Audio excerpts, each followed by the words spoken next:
Hello, hello, hello. How's everyone doing today? Woo! Oh, ISO. Forgot the ISO. Actually, it'd probably help if I turn the light on. I forgot to turn my light on.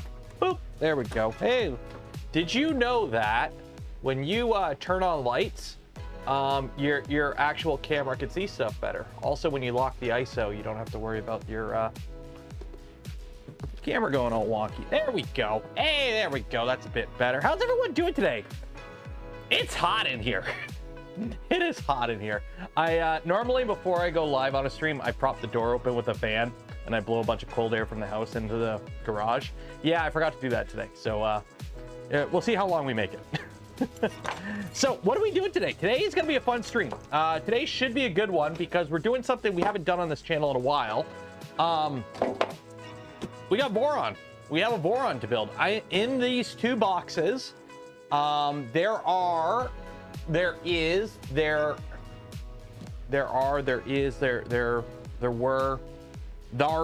parts. We're building a Voron. We're building a Trident. So far on this channel, I think we've only ever built one Trident on this channel. We've built a V1.8. We built V2s. We've built V0s many times on this channel, but Tridents are I think we only built the one. We only have the one, which is the FISET kit, which went okay after, you know, we replaced everything. But we haven't done a Trident in a while. Also, we haven't done an all-wheel drive Voron yet.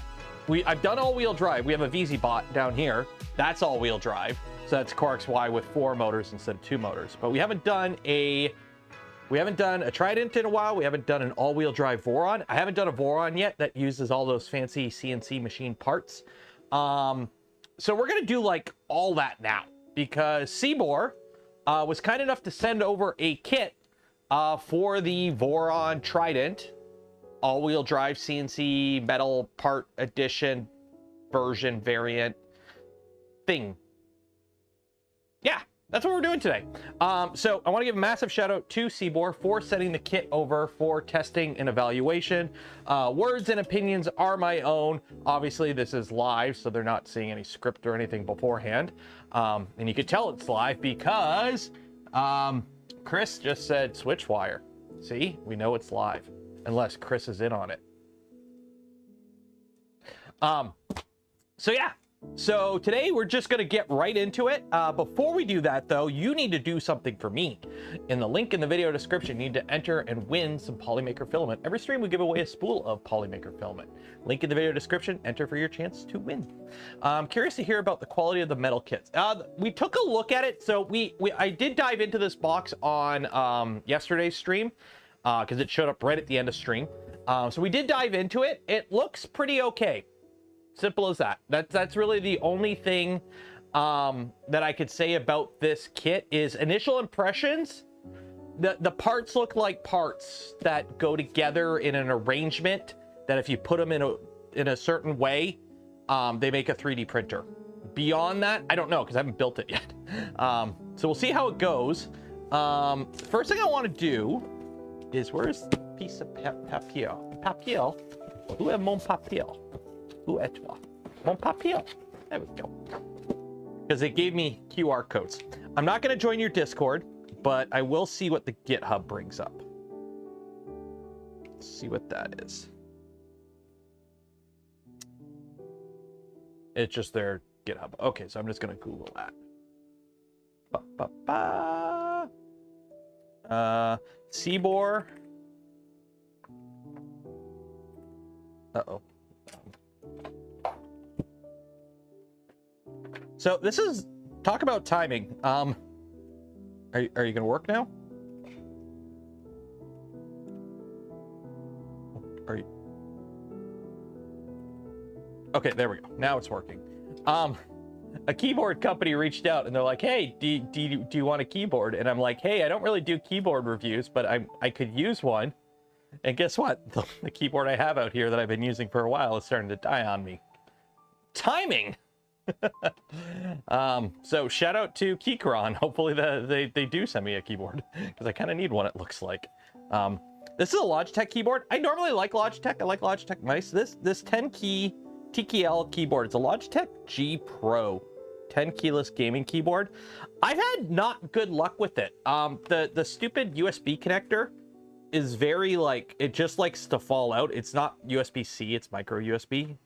It's got like, it's got the opposite of grippers. It don't have grippers. And also, as you can see, when you plug it in, the lights turn bright and then they turn dull.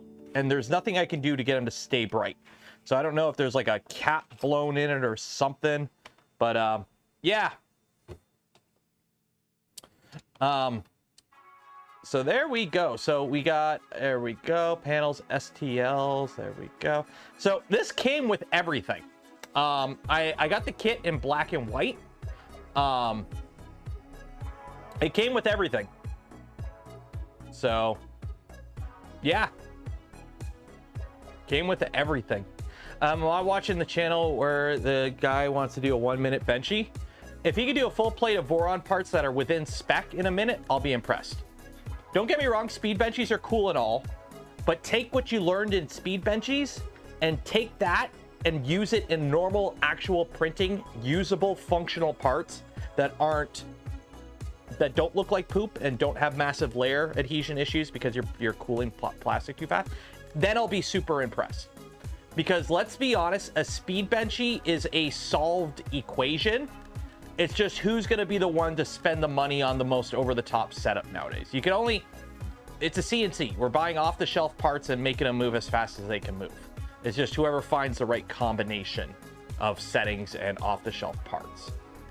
If people were winding their own boutique NEMA 17 motors by hand, like if we had artisanal motor winding and people were going into like the G code for the benchy and like optimizing it manually, I would be a lot more impressed with speed benchies, I'll be honest. It would be really cool if there was more to a speed benchy, but I just threw a bunch of fans and I told the slicer to just go faster and then the printer went faster. Like it's like F1. I don't really watch F1. It's cool, but F1 is kind of like speed benchies. Now, we learn things in F1 that we bring back and you put it in your mom's minivan and the minivan's better. There is things we learn from F1 that trickle down into more usable real world cars. And with speed benchies, look at curtain air cooling. It's got popular because of speed benchies. Now every well, actually these ones don't. Every freaking new printer has a curtain air cooler that sounds like a Hoover and makes your printer loud again. I miss quiet printers. In case you haven't noticed, I miss quiet printers.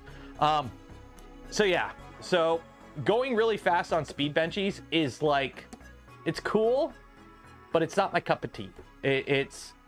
If you could knock out an entire PIF set of Voron parts in a day in a printer and those parts pass spec, then I'll be impressed. I want to see actual tangible real world applications for these speeds that like an actual usable profiles that can be done on normal printers, not like super, they're racehorses. Racehorse is super fast and is elegant and whatnot until it like trips and breaks its leg and then you got to old yeller it. So it's one of those things. I might take a look. If somebody links it in the Discord, I'll take a look. But if it's just speed benchy stuff, speed benchies have been around for like, what, 3-4 years now? It's like, okay, cool. Like, nowadays, an off-the-shelf printer can do a reasonably good benchy in under 30 minutes. That's kind of like my metric. Can you do a decent benchy in under 30 minutes? Yep. Okay, your printer's fast enough. Can it do it under an hour? It's a bit slow, but it's still usable. If it takes over an hour to do a benchy, a speed benchy, by speed benchy rules, okay, yeah, you gotta do a little, your printer's a little lagging. That's kind of my thing. I don't really dive into it that deep. Also, I forgot to grab my Canuck. How sharp is the spatula? Ooh, that's sharp. So we downloaded the manual for this. Relaunch to update. No. Downloads. Manual download. There we go. we got the manual downloaded. I think you would like this motion system, and so he's got a different motion system. What kind of motion? Is it a Crow XY?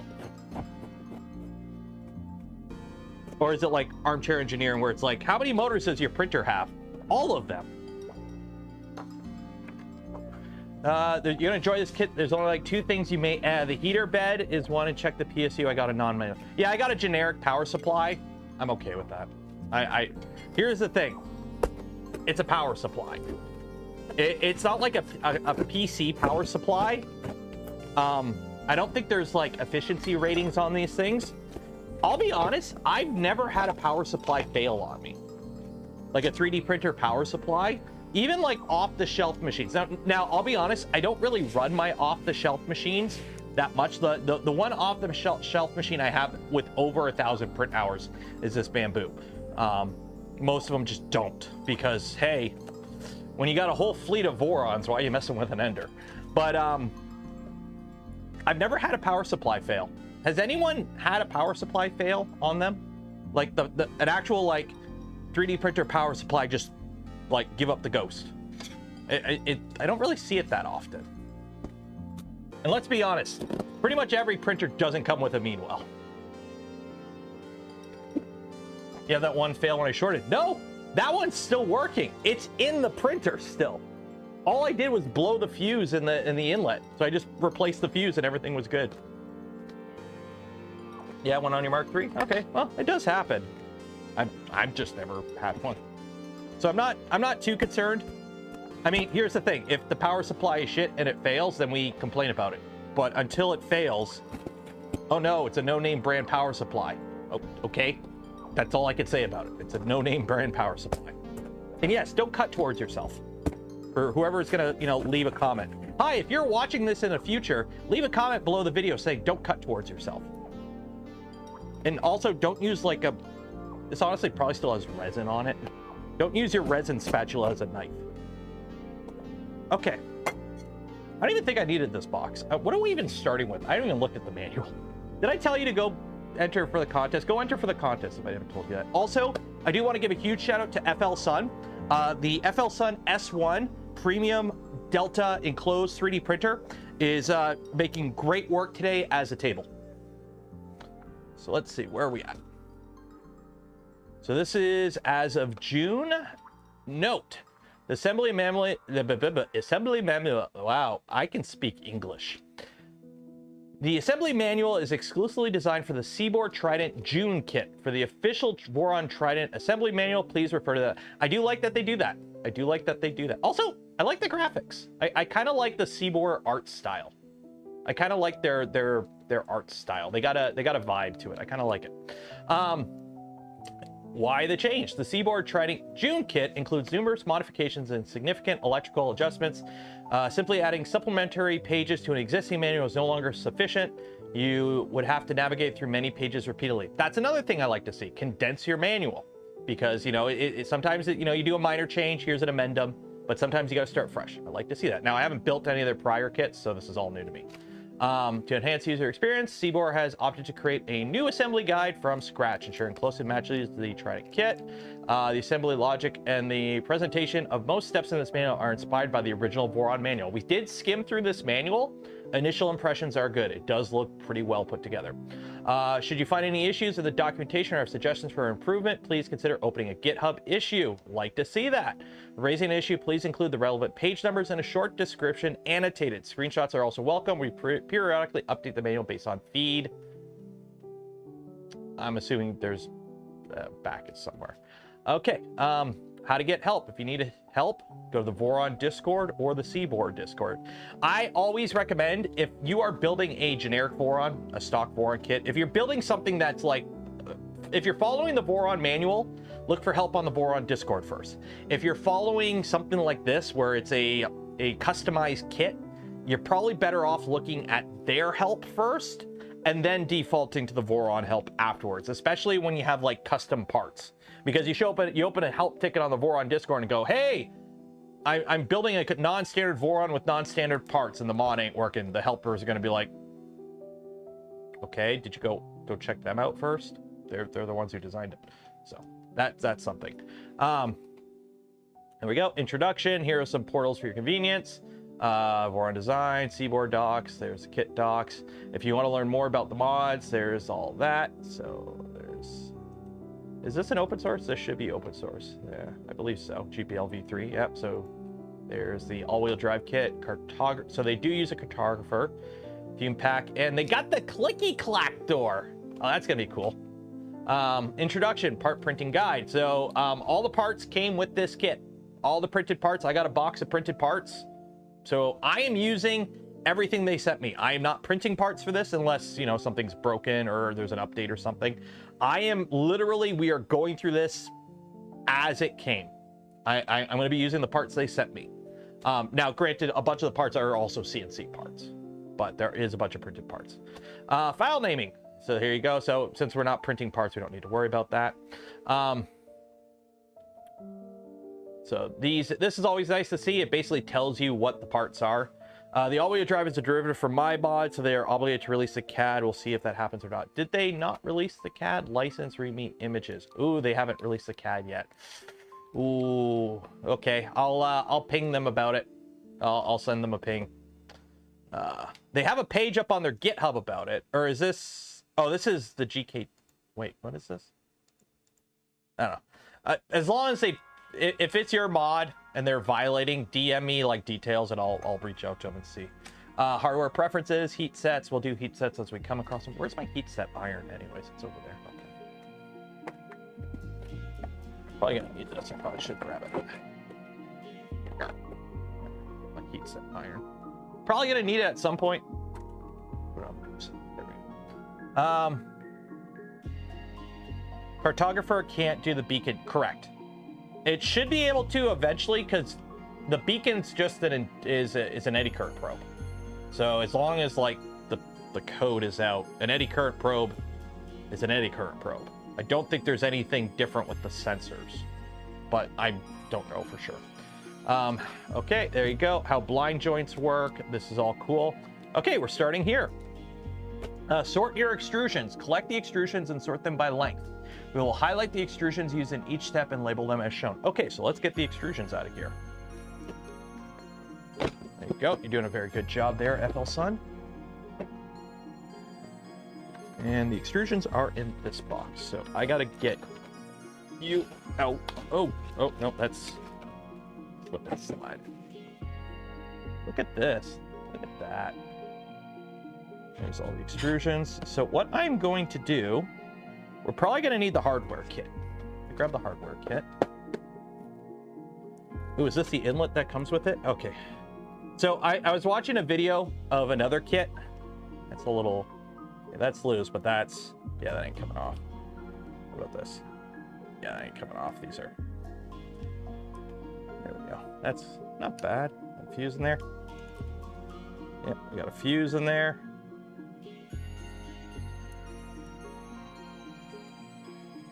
There's the inlet specs if anyone wants to know them. There you go. Happy Saturday. Yep. Okay, well, what is this? I'm assuming this is the SSR.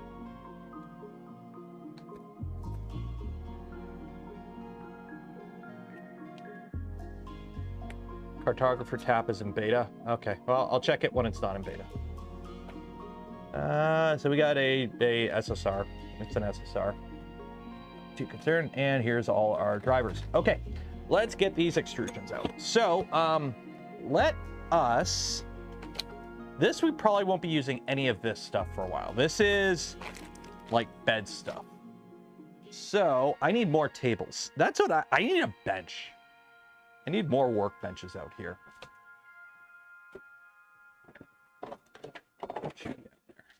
Put them down here. I got a feeling we're going to be doing frame stuff today. So I just want the frame out and we'll go from there. Wow, this FL Sun is such a great printer. Okay, and got the extrusions. There we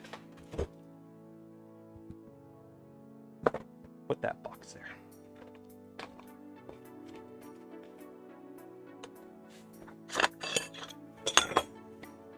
Hello from Switzerland. Buongiorno. What are you doing up so late? Shouldn't you be eepy?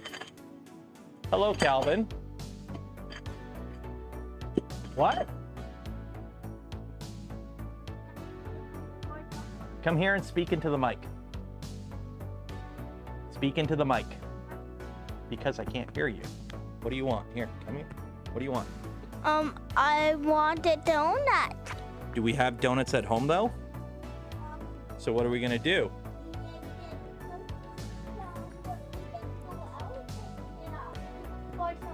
Yeah, but I can't go out. See, there's people watching Daddy. There's, right now we have 400, what do we got? No, that's how many total views. 258 viewers. I got 258 people, Calvin. I can't leave. I can't leave to go get donut. Also, let's be honest. They're Tim Hortons donuts. They're crap. He's gone inside. That way I could say all the naughty words.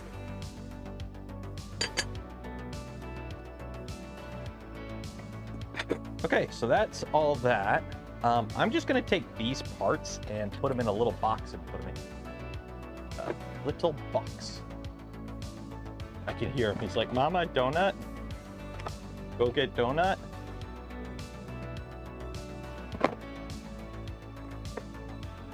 Ooh, they give it a little clamp. What's this? Ooh, a heat sink. There we go. Okay. So this is a garbaggio. Ready? Cool. Have you know I prefer the cheap glazed donuts. Usually when I go to Timmy's, I try to avoid the donuts because they're crap. The only one that, because like Tim Hortons has, let's be honest. For the Canadians out there, you know what I'm talking about. Tim Hortons has been garbage for like 15 years. Like Tim Hortons is garbage. It's just, they're everywhere. We go there because it's convenient, not because we like it. Take a maple dip. You want to know, they got rid of so many of the classic donuts and now they brought them back. And they're like, oh, we brought back the classics. It's like, why? You brought back the classics because nobody wanted to buy hamburgers? Because you tried hamburgers? Who goes to a Tim Hortons for hamburgers? Well, apparently people didn't. What? What? You're watching me on YouTube? Did you like the smash button and subscribe? You subscribed? Okay, good job.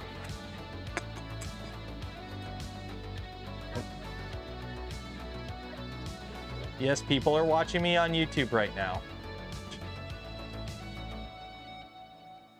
He's like learning that you can watch me on YouTube.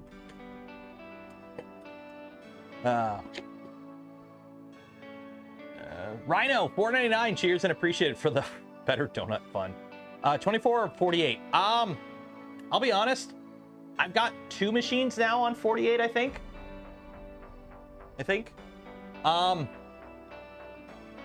I honestly don't really like, I don't have a machine that was at 24 volts that I found I needed more. If you're building if you're going big or you're going for like a high speed machine, I could see going 48 volt just for the efficiency and extra torque. But for most like normal size machines, like we're talking like 300 and under, 48 volt, unless you're like trying to do speed benchy stuff, I honestly don't really see that big of an advantage. Going from 12 to 24 is a big jump because you also get 24 volt heaters. That's the big thing. You get the 24 volt heater. You can also run 24 volt fans, so you can keep everything 24 volt. The moment you go 48, now you need 2 separate power supplies. You need a controller board that can handle 48 volts, drivers that can handle 48 volts, but you still also need the 24 volt power supply. If Big Tree Tech came out tomorrow with a board that you could just feed it 48 volts and it stepped down, it had a 24 volt converter in it that stepped down like fans and whatnot to, you know, or have a jumper on it at least, I would be much more on the 48 volt train. But the fact that you still need a 24 volt and a 48 volt power supply, plus you need a compatible board, you're looking at what, like an extra 50 bucks in hardware minimum for the power supply, or more if you want to buy a better power supply, to get fractional speed increase and fractional noise change. Like, if you can go pure 48 volt and just go with one 48 volt power supply and run everything at 48 volt with step downs of 24 for your heaters, your fans and whatnot, I would be much more on the 48 volt train than I am now. Because right now, 48 volt, I have the VZBot has 48 volt. Actually, that's like the only thing I have that's 48 volt is the VZBot. Even this doesn't use, well, this has servos, but even this is 24 volts. So I'm like, yeah. Can you search the location for the US to buy ball bearings? I don't know. I'm not in America. You can tell from the leaf. A leaf is speaking. I don't know. The Harbor Freight. I don't know. You can get 48. Can you now? The bigger, honestly, it's not so much the heater, it's the fans. You still need 24 volt fans. It's one of those, everything is designed to work around a certain system. And the moment you're not in that system, it kind of screws everything up. Okay, so let's see, what do we got here? So we've got B extrusions. So I'm assuming these are the B's. Okay. Where am I? Oh, I'm way off screen here. There we go. Okay, so we got the...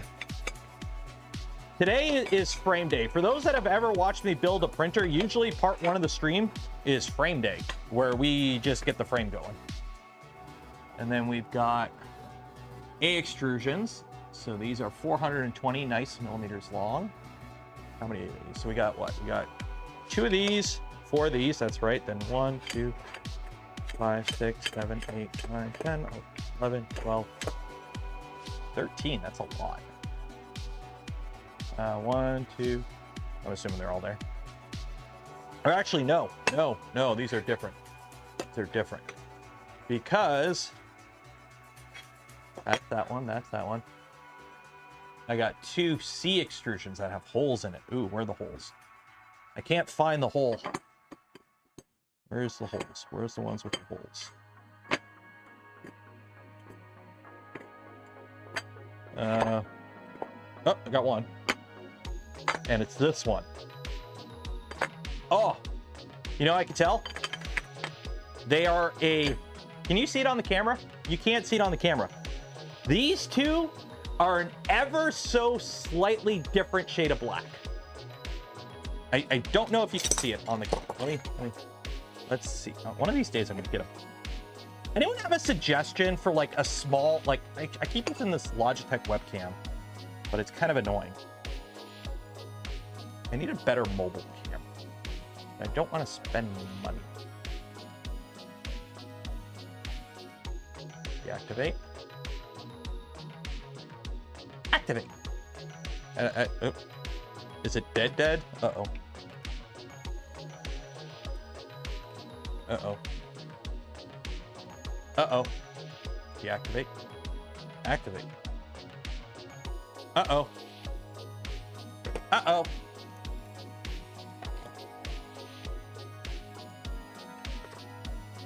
Uh-oh.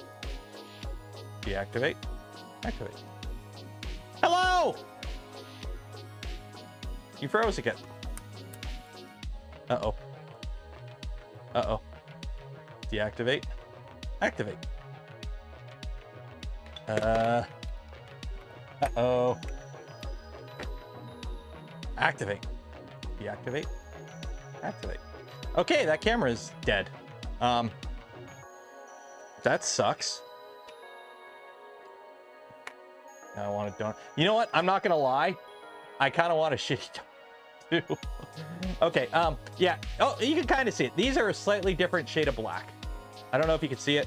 They're all the same length, but these ones are a slightly different shade of black. So we've got all of these. We got tall ones, medium-sized ones with holes, angled one, and then these 2 and 1 being slightly shorter. Okay, that is our frame. Time for the ESP32 cam. I have an ESP32 cam. It is... Where are you? It's up there. I got one plugged in up on the wall. I don't even know if it's online.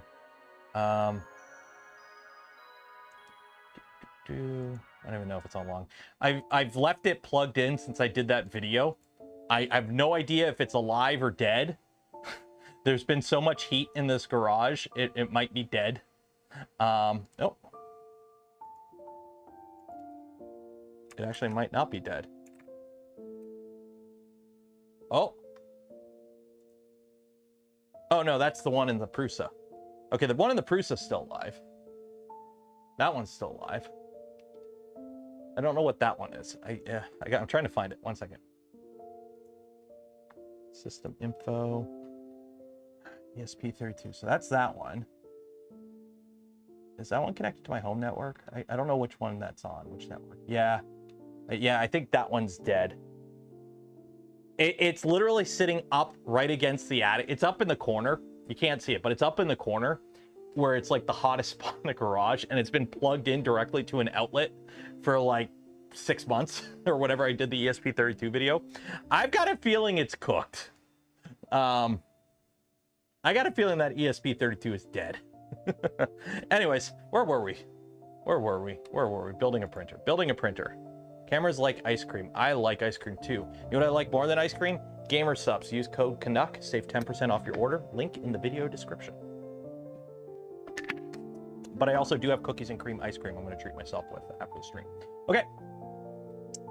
Please find these fixing strips and linear rails and arrange them together. Okay. Really? Oh, this is nice. So for those that don't know, this kit comes with pre-made doodads right here. Comes with these, so you don't have to deal with the T-nuts. You just slide this in the extrusion and bolt your rail to it. So yeah, that's nice. I don't know how many I need. Oh, here we go. 5. What do we got? So the 300 model, we got 6. So how many we got? We got 1, 2, 3, 4. What's the other one? Oh. Here's the rails. Am I missing one? Oh, it's in here. There we go. Got it. Okay. So the Z-axis fixed strip. So we got 300 millimeters. Do I have a tape measure out here? Okay, so we got 2 different sizes. Oh, wait. Oh yeah, we got 2 different sizes. We got 3 300s, 3 350s, because we're building that. And then arrange them together. They will be needed soon. Okay, so we just grab these and put them to the side. Okay. Clicks the wrong camera. I only have cameras out here. I don't have cameras in the house. The only cameras that are working right now is this one and this one. Hi. Okay. Prepare the extrusions. Prepare a extrusion. It shouldn't be preparing an extrusion, or are we preparing a extrusion? Do we got a grammar problem here? No. Preparing an extrusion. The extrusions are going to be used in this section. Prepare them as shown. Okay. So C-A-H. You know what I'm going to do? I'm going to do this. Ready? I'm going to be a big smart person here. Big smart person here. Ready? I'm going to do this. I do this. And now, oh, I got a reference for which one's which. So I don't have to go every 2 seconds and go, which extrusion was that? I can just go, boom. Oh, okay. So 1C extrusion, A extrusion, 9 of them, and H extrusion. Okay, so C extrusion is, which one? C. Oh, it's one of these. Voila. Okay. So C extrusion. H extrusion. Which one's the H? Is this slanted one? Okay. That one, that one. And then 9 of the A extrusions. And the A extrusions are these ones. Okay. There we go. And we need to put M516s in the end. Okay. 1, 2, 3, 4, 5, 6, 7, 8, 9. 9 of those. Those go over there. You go over there. You all come with me. You go over here. Yeah. We got 1, 2, 3, 4, 5, 6, 7, 8, 9 of those. 1C. It has a hole in the middle. And H. And then we need M5 16s. Let's see how badly I scratch this table doing this. Ooh, ooh, ooh. This I like to see. This is what I like to see. So, M5 16s. Okay. M5 16s. M5 12. Where's M5 16? M5 14. M5 16. M5 16 right here. Take this out. Take that out. And we get that all back in. Here we go. I like to see this. That I like. That is something that got super annoying with the Prusa build. Even the LDO builds. They come with labeled baggies. I like these. I like the plano boxes. It just makes it a heck of a lot easier to do this stuff. No hex tray. I got the hex trays, but it comes with a hex tray. It comes with a fastener storage device. Why would I take it out of one container to put it back in another container when I could just leave it in the container?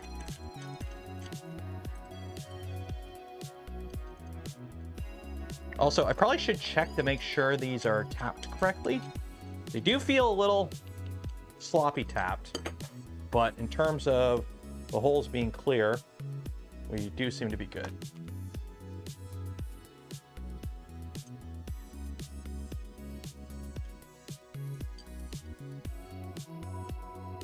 Which can be utilized, and yeah, like I've got like 3 or 4 of these I got to put in my acro bin.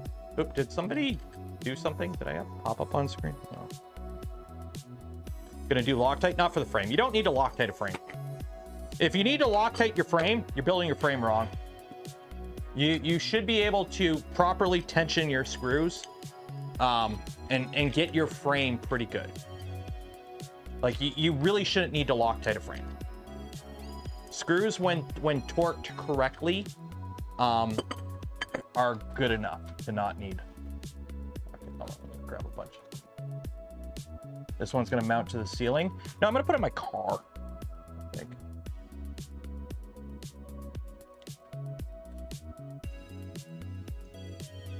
So I finally saw the Deadpool movie today. Deadpool and Wolverine. So good. So good. It was exactly what I wanted, which was a dumb, fun movie. I was so happy watching it. So many good callbacks. And the cameos. Oh, the cameos. It's gonna hit 1 billion, probably. It's a dumb, fun movie. Like, I seen some people like, oh, the plot was very thin. I'm like, my brother in Christ, you went to a Deadpool movie. What did you expect? I wanted cheesy, self-referential, dumb, over the top. And I got that. And I was happy.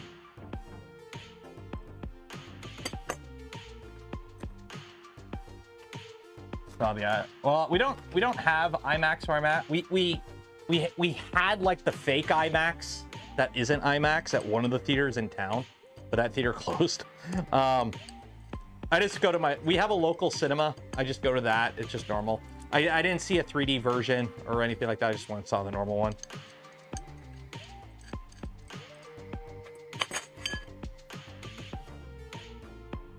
I expected a deep, thoughtful movie. What do you...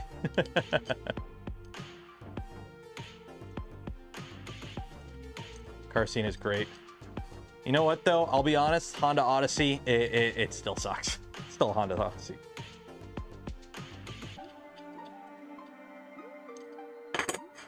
Try not to spoil anything in chat, by the way, just in case some people haven't seen it.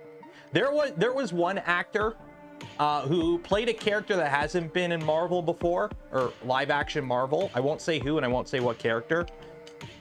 They did a very good job at it. They did a very good job at it. I kind of want them to be in more going forward. All that happened in a shoebox. I know, and that shoebox was in the the locker from Men in Black, right? There you go. Okay, we got that. Okay, what's next? Okay, so we put this together, and the B extrusions are the verticals, and mine the whole access position. We do our best to call things out that may bite you later in the assembly process. Bite you in the assembly process. Okay. But may not be obvious. First, blind joint. These are blind joints. If you don't know how to do a blind joint, you should learn how to do blind joints. Okay, so that is in the back. You know what? Let's see.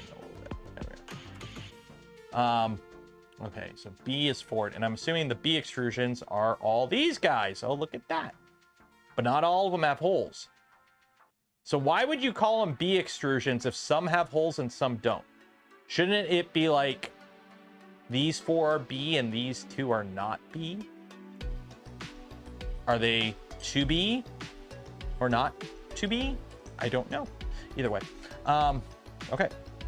And now I need my Allen key. Do I have an Allen key that fit these?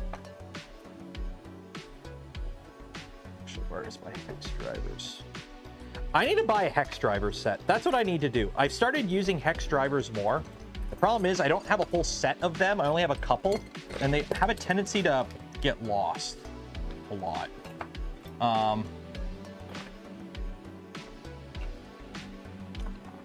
The right one? You are the right one. There you go. I gotta buy a proper. Dogpool already has a 3D model. Dude, of course Dogpool already has a 3D model. As soon as Dogpool came on scene, all the content creators that do 3D printed stuff are like, shit, I need to make a model of that, get that on Thangs, and I need to bump my subscriptions up. Every time there's like a meme character from any show, there's like a race to see who's the 3D printing, who's the 3D CAD designer who's going to get the first model. Is it going to be Wexter? Is it going to be Punish Props? Or not Punish Props. Who's the guy? Printed Obsession? Who's going to be the first one to get the model? And then who's going to be the first content creator to make a video with it? It's always funny. It's always funny. Pay attention. Like, I'm not harping on any of them. I'm not harping on any of these people. It's just the moment you're watching something and you know a character is going to be a meme, you're like, oh, here we go, here we go. And then 2 weeks from now, you got the models and the videos, and it's like, yep. All right, so the hole goes forward, and the hole is at the top, yep. Also, I'm hoping this desk is flat enough. I have my, whatchamacallit over there. Oh wait, this is the wrong one. I'm screwing in the wrong one. Where's the one with the hole? Oh, this one. Okay, so this one goes in. You go over there. You're not the one I need. Baby Yoda. Yeah. Although what I am going to do is this. 1, 2, 3 block. There we go.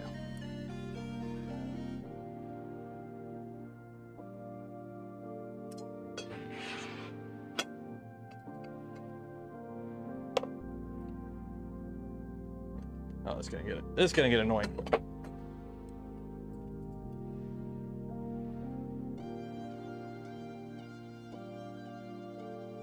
There we go. There. Okay. So we've got this built. That looks like that. Got the hole here. Okay. Next, we put a screw in there. M516. I'm assuming that goes in the back. Go. Okay. And then we put the rest in like that. So we got A extrusions and B extrusions. Okay. So I'm assuming the holes face towards each other. So So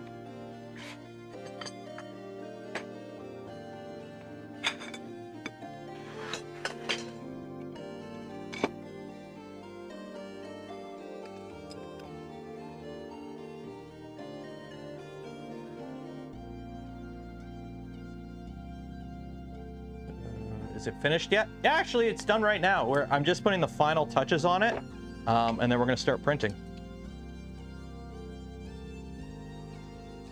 Go. Yeah, almost done. Almost. Soon. Any minute now. Any minute.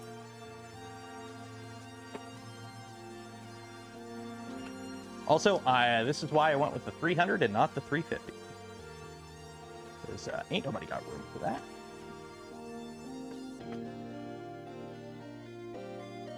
Also, I gotta get a hotel booked for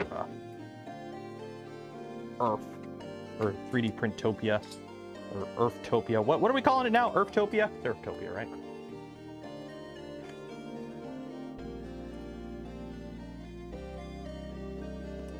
Are you in the hole? What's going on here? 1 second.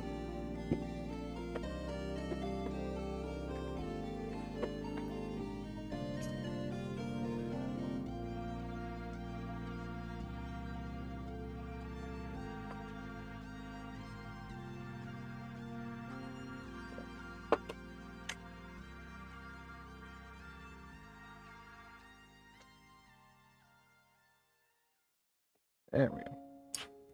That hole was a little off. That hole's a little off. Oh well. It's functional. It was a little lower than I would like. That hole is a little lower. If that makes any sense, I don't know.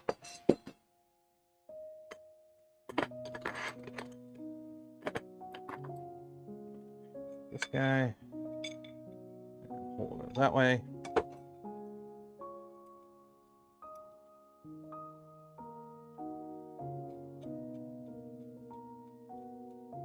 Earthtopia.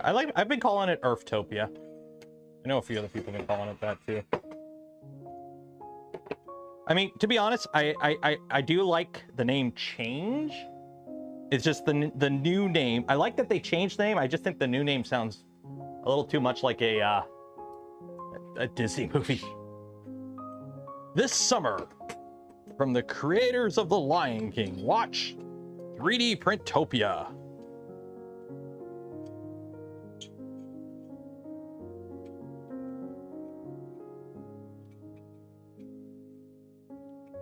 $350 in red black. Red black will be okay. I just didn't go with red black because that's like the generic Voron colors, and I've done that enough. Actually, I don't even think I have a red and black Voron. I was like, I will go with white. It looks better on camera or background. This printer is going to live downstairs. This probably won't be the garage. This printer won't be a garage printer. It'll be a downstairs printer. I screwed up.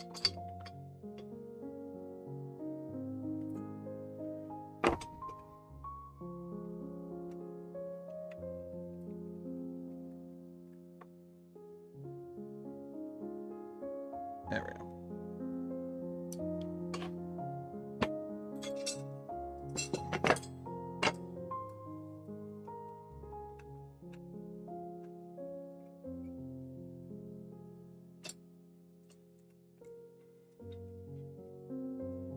Black cherry red from Paramount. Nice. You know what the best part is? It's your printer. You can build it whatever color you want. So if you're into a certain color set, go for it. I got like some stringies on this. I don't know what it is. It's like some fibers. Go. What are your thoughts on the tinned wires that are included? Do you think it's worth putting ferrules on them? What wires? What wires are you talking about? If you're supposed to have a connector on it, it should not be tinned. You should be crimping onto bare twisted wire. You should not be tinning wires before you tin them. Or you shouldn't be tinning wires before you crimp them. Simple as that. Been holding off ordering a big batch to use until I get a Magneto X pooping properly. What? Magneto X pooping properly. What are you doing with your Magneto X?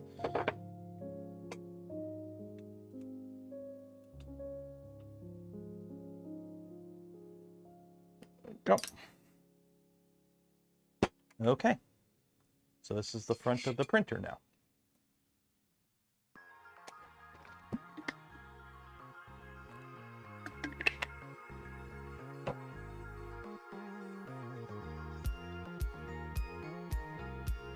Insertion direction. Ooh. So, Z-axis fixed strip. So I'm assuming the longer ones, the shorter ones, I think are the Z-axis ones. Which ones are those? Oh, they're the shorter ones. Shorter ones are the... Okay.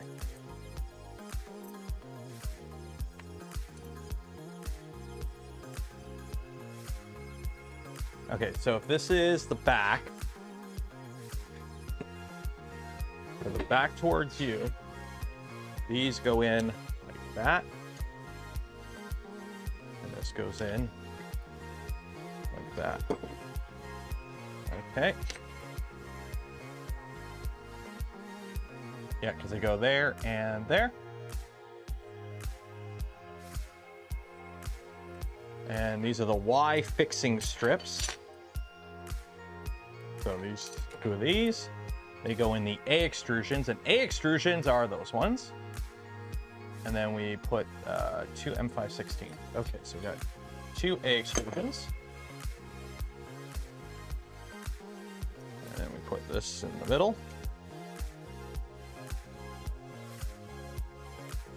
Okay, we just kind of eyeball its location, I guess. Uh-oh. Which one did I screw up? Which one did I screw up? Which one? I always do one. Which one? This one. Damn it. Every time. Every time I built the Trident, all 2 times I built the Trident, I always put one of these on crooked, or gotta rotate it 90 degrees. Every time I built the Trident, I've done this. Every time. That. That. Up. And down. Every time I build a Trident. First.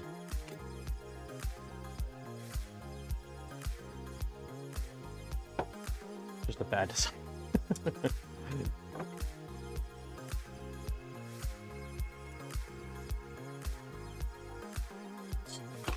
we go. You know what the best feeling in the world is? When you come across a YouTube channel that has really good banger content. We're talking like those 30 to 45-minute video essays about something you didn't even know about. And they've been doing it for years. And you have like 20 to 30 videos of just primo content that you could just binge on for the whole afternoon. That was me the other day. That was me last night. It's like, ooh, we're eating good tonight. Okay, so these go in, and the extrusions go on the bottom. Okay, pay attention to the fixing strips. They're facing downwards, and then use H extrusions. Oh, use the H extrusion to space it. That's nice. The fat electrician. Yeah, the latest fat electrician video is really good. The H one. So that's the crooked one. Okay, so we use the H extrusion, and then we're gonna put these in. Okay.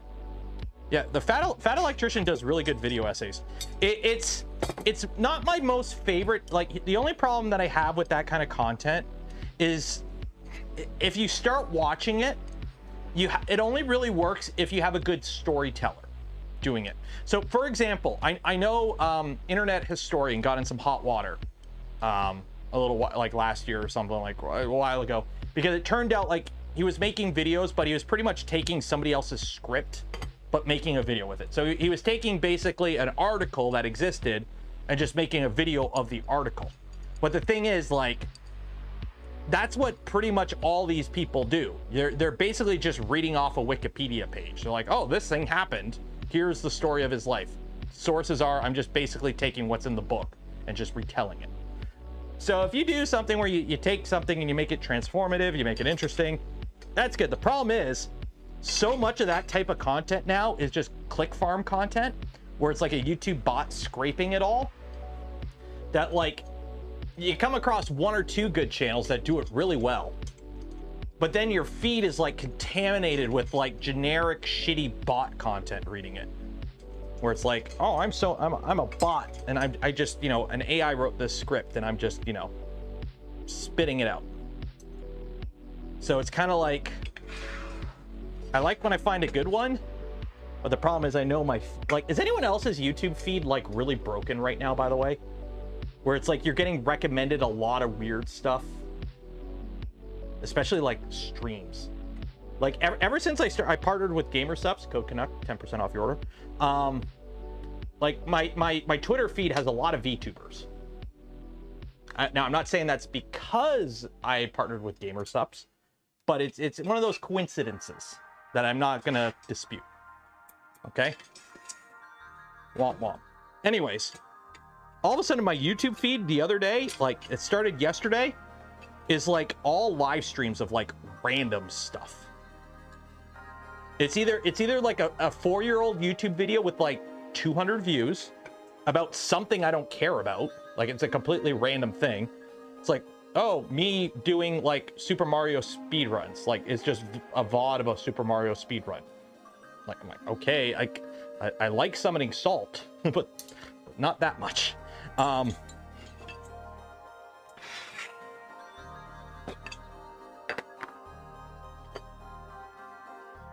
Riots being live streamed. Yeah, I've been getting a lot of political commentary stuff that I don't like. Like, I'll be honest, I lean a certain way. I'm pretty sure you can figure out which way I lean politically. But it's like, I don't consume that content. Like, I don't get me wrong, I love a good shit post on like Twitter about something. Okay, I'll participate in a bit of memery, but I don't sit there and watch Hassan on Twitch. I can't do that. No, I don't watch Destiny, but for some reason, YouTube really thinks I'm very interested in American politics right now.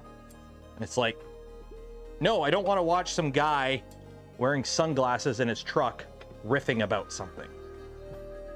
I don't care about his take. Why are you sending me this?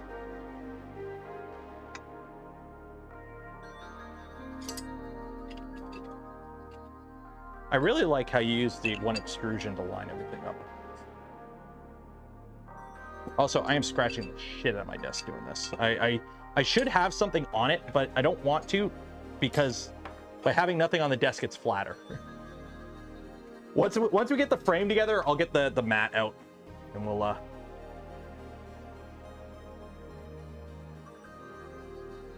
they're trying. No, here's the thing. For everyone with the tinfoil hats, it's an algorithm. It's a black box algorithm. I don't think anyone really has control over it. It's the algorithm. It's a black box. It just spits out random stuff, and every now and then it's like, oh, you watched one video? Well, guess what? That's all you're gonna see now for the next month.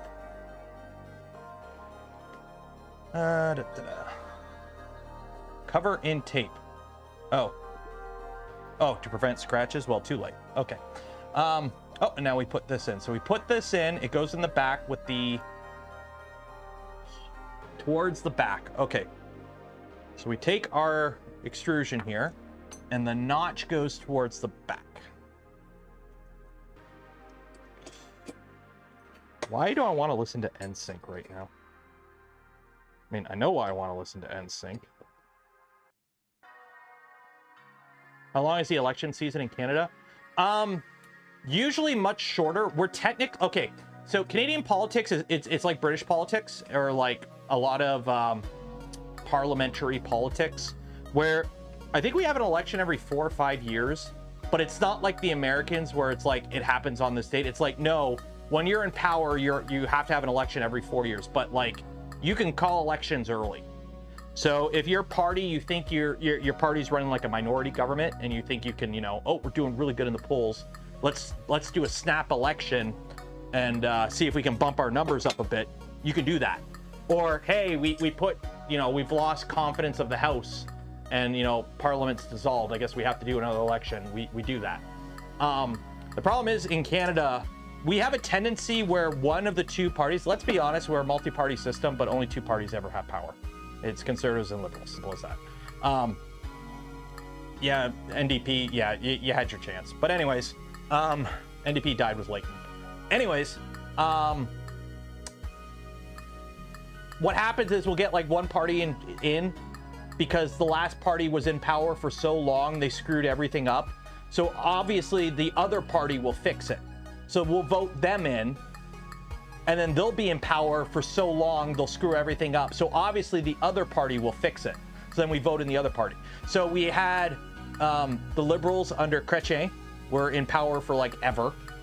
And then he stepped down, and then it was what, Paul Martin for like a year? And then they had an election, and then Harper was in power for like ever.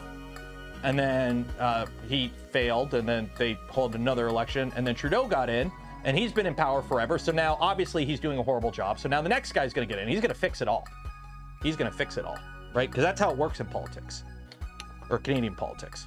So the best part is, yeah, in what, a year? I think it's next September is when we're actually due for the election. Unless there's an early election. Yeah, the Conservatives will get in because the Liberal government is completely pooping the bed in terms of like stuff people actually care about. And then we'll vote in the other guys. And then in 15 years, we'll get fed up with them because they're, you know, doing stuff that the average person doesn't care about and, you know, worrying about other problems. So we'll vote back in the Liberal. It is what it is. It's like, today I'm this guy. Today I'm this guy. Vote for me. Don't blame me. I voted for Kang. Anyways, okay. Z-axis fixture. I'm assuming that's the short one. This one. There you go. It's a vicious cycle. Don't blame me. I voted for Kodos. Okay, so that goes in there. Okay, and now we put the top on, which is 4 at extrusions. Yay, at extrusions. So, how's the maple supply? It's pretty good. I've got my stockpile in the backyard. I got a few gallons stacked in some critical infrastructure locations just in case. As long as Polymaker doesn't get in, I'd rather conserve. He's gonna get in. I'm not a huge fan of Polymaker. I actually like the previous guy, but the problem is the previous guy tried to be too middle of the road, and the problem is like the base of the party didn't like him, so he basically lost. That's what did him in. I'm one of those people, technically I'm slightly right of center, but the problem is no party represents me the way I like. So, it is what it is. No thread lock? No? Why would you use thread lock on the frame? You don't need thread lock on the frame. They are dissimilar metals. So you have metal steel screws and aluminum extrusions. And if you torque your screws right, you don't need thread locker. I have never thread locked a frame, and I've never had a frame come apart on me, ever.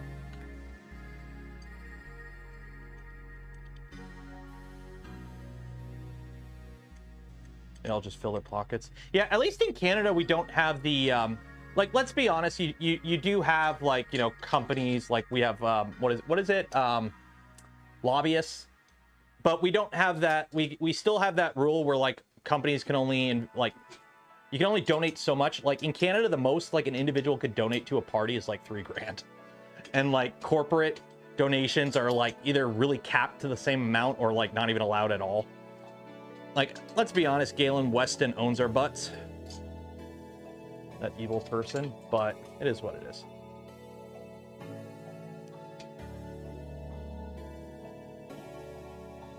And I am totally eyeballing these extrusions because these top extrusions, nothing rides on them.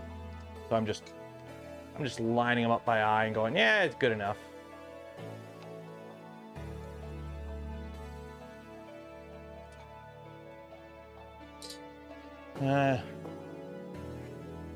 Tabalnak. Yeah, he's a politician. Let's be honest, they're all politicians. I've had the fortune or misfortune of actually meeting some of them back when I did army stuff. So I was around for a few photo ops, and I did like just engage with them at a, you know, not professional level, but I'm at a party and they're at a party too kind of thing. That's where I got a picture with, what's his name? Colin Mockery. I don't have the picture, unfortunately, because it's on his phone. don't think he's ever tweeted it out, but.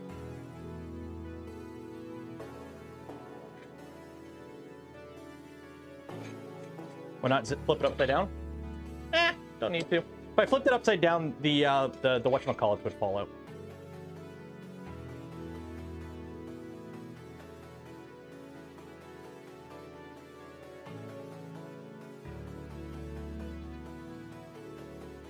Was decent. I did a garden party. So for those that don't know, let me pull up my old summer job. Let me, where is it? It was under vault. I think it's on the vault. Pictures. Let me pull up a picture of me in my old summer job. It's an older picture, but it'll look. So here's a picture of me in my old summer job. This is me as a ceremonial guardsman in Ottawa in 2010. Bearskin hat and all.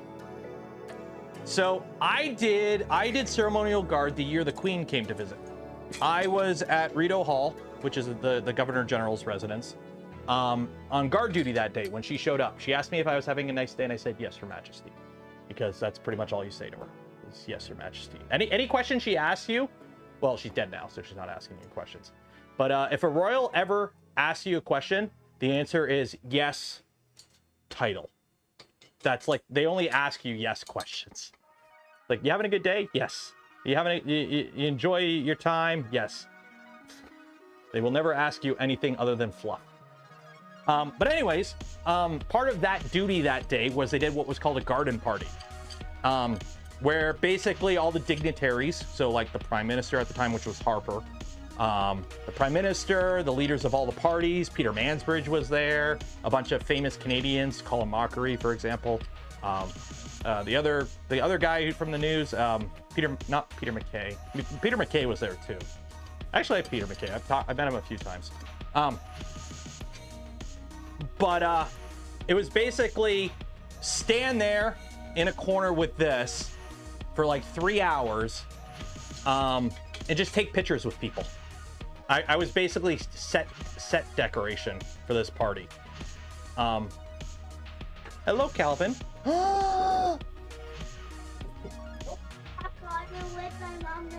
You went with Mama and got me a donut? Oh, ooh, what else did you get me? Oh, careful. Oh, iced coffee? Oh, thank you, little man. Thank you.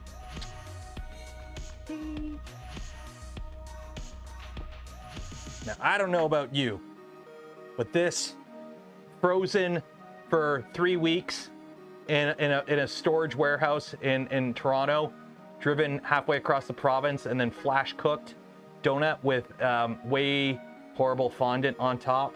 Oh, it looks so good. I'm so happy I'm on my diet right now.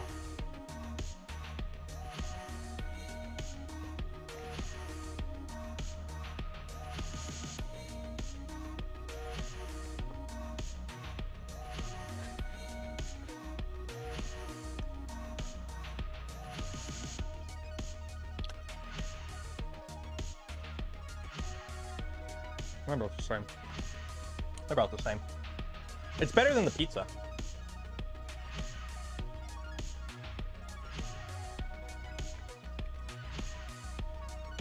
I don't know how you can have 330 calories of chocolate and it tastes as bland.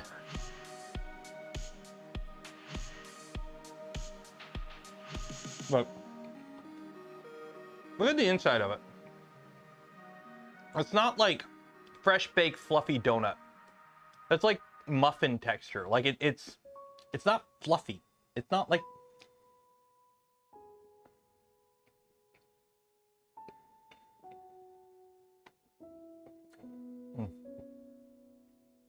For the Y? Yeah, these ones are for the I got Y ones in here. Oop. I did not put this one in. I forgot to put one in. Shoot. I forgot to put this one in. One second. Quick fix. I forgot to put one in. The only good thing to come out of it was this. Iced coffees and ice caps. Honestly, the only good thing out of Timmy's, the ice caps are okay, but they're better and cheaper from McDonald's. McDonald's ice caps are cheaper and they're better. The only thing Timmy's really has, in my opinion, that's like worth going there is the ice cap. Ice cappuccino. That's like the only thing I bother going to Timmy's for nowadays is the ice cap. And don't get me started on Starbucks. I don't go to Starbucks. I have you want to know my coffee routine? So this is gonna be hilarious. You know YouTubers, right? The YouTubers, those arrogant people, right? YouTubers like to, you see them, they have their fancy routine. They got their morning routine with their coffee. Yeah, I don't do that shit. My morning routine is I have a Mr. Coffee, one of those little 5-cup Mr. Coffees. And I have a Black & Decker bean grinder. Both of them were 20 bucks or less. It uses filters. I use the paper disposable filters to make up for all the paper straws I have to deal with. If you ever go to Hamilton, my cousin owns Granddad's Donuts, best in Ontario. Ooh, okay, I will. I don't really go to Hamilton that often, let's be honest. Most people avoid Hamilton if they can. But I will take a look if I'm in the area next time. Next time I'm driving up. You have a 330. Yeah, I have the cheapest setup to grind beans and brew coffee that you can get at Walmart. And you know what? I've been using it for years and I like it. It works really good.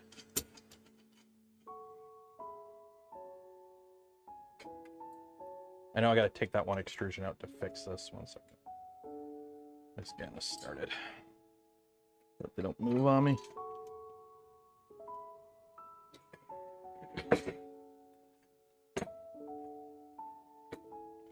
Scratching the hell out of my desk.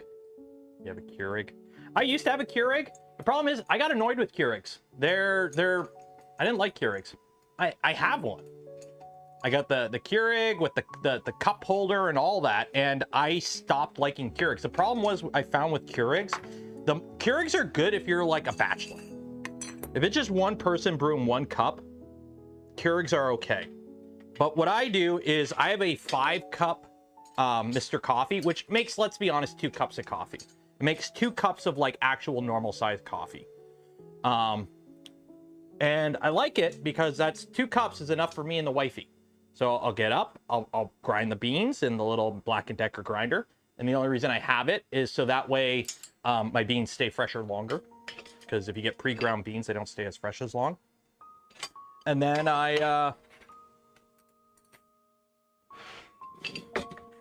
ooh, this scratches the hell out of this. And if it's just me, then I have 2 cups myself. And that way, when I went to go get the 2nd cup, I just walk in and pour and I'm done. I don't have to sit there and like wait for it to re-brew. Plus, it's cheaper.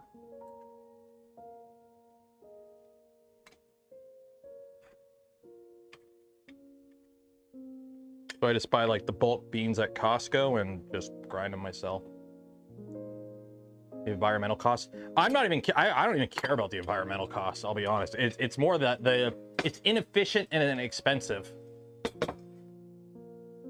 Like it's only really good if it's like just you. The moment you have multiple people, it sucks because you know. Oh, I'm gonna make Keurig for me and the wife. Okay, I gotta make mine. Then I gotta sit there and make hers. And it's like foods. I already made breakfast. Breakfast is on the table. I want to eat with the family. Why am I sitting here waiting for the coffee? I can just push the button, it'll make the coffee while I eat, while I cook. And then when I'm done cooking, I got 2 cups ready to go. So.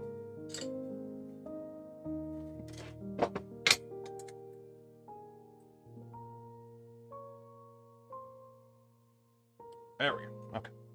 And don't forget, if you haven't yet, every stream, we give away a spool of filament from Polymaker. Link in the video description. If you have not entered yet for your chance, do that now. Do that now. Enter for your chance right now. Do it. Also, while you're down there in the video description, make sure you like the smash button. And if you want to help support the channel, the content I create, and the things I do, check out some of the other links in the description. Affiliate links don't cost you anything extra. Go a long way in supporting the channel. The GamerSupps one, though, save 10% off your order with code Canuck. And if you want to help support the channel, the content I create, and the things I do directly, consider becoming a channel member or Patreon supporter, because we do monthly members-only live streams. We did one the other day. It was fun. I swore a bunch in it. Also, there's sections on the Discord you only get access to if you are a channel member or Patreon supporter. And you help me pay my mortgage, which is the most important part. Because if I can't pay my mortgage, I can't be a YouTuber. And you guys want me to still be a YouTuber, right? I'm doing the Mr. Beast thing. You don't want me to go broke, right? Not that Mr. Beast thing. The enticing, not that one. The just, you know, the YouTube stuff. Damn it, Mr. Beast, you screwed up all the jokes.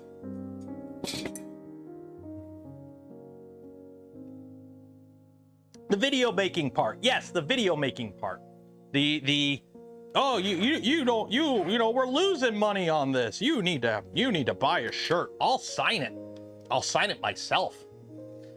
And by me, I mean a random person on the team. PF Dennis gifted 10 community memberships. Cheers and appreciated. Okay, what's the next step? Not look at me. What other pictures were in there? Were there any other good pictures? Can I show you any other good pictures? Here's me freezing in the Arctic. For those that wonder why I don't like the cold, I've been cold. I don't want to be cold again.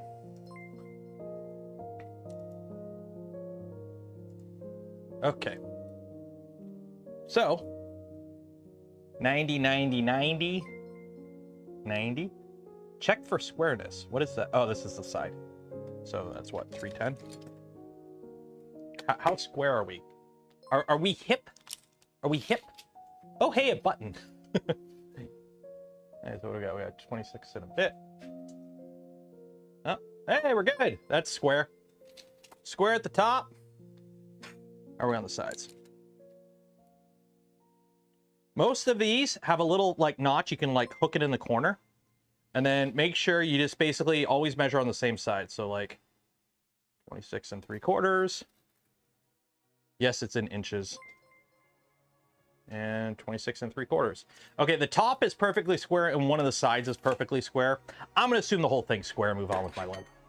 Okay. Oh, spacing. That's what I forgot to check.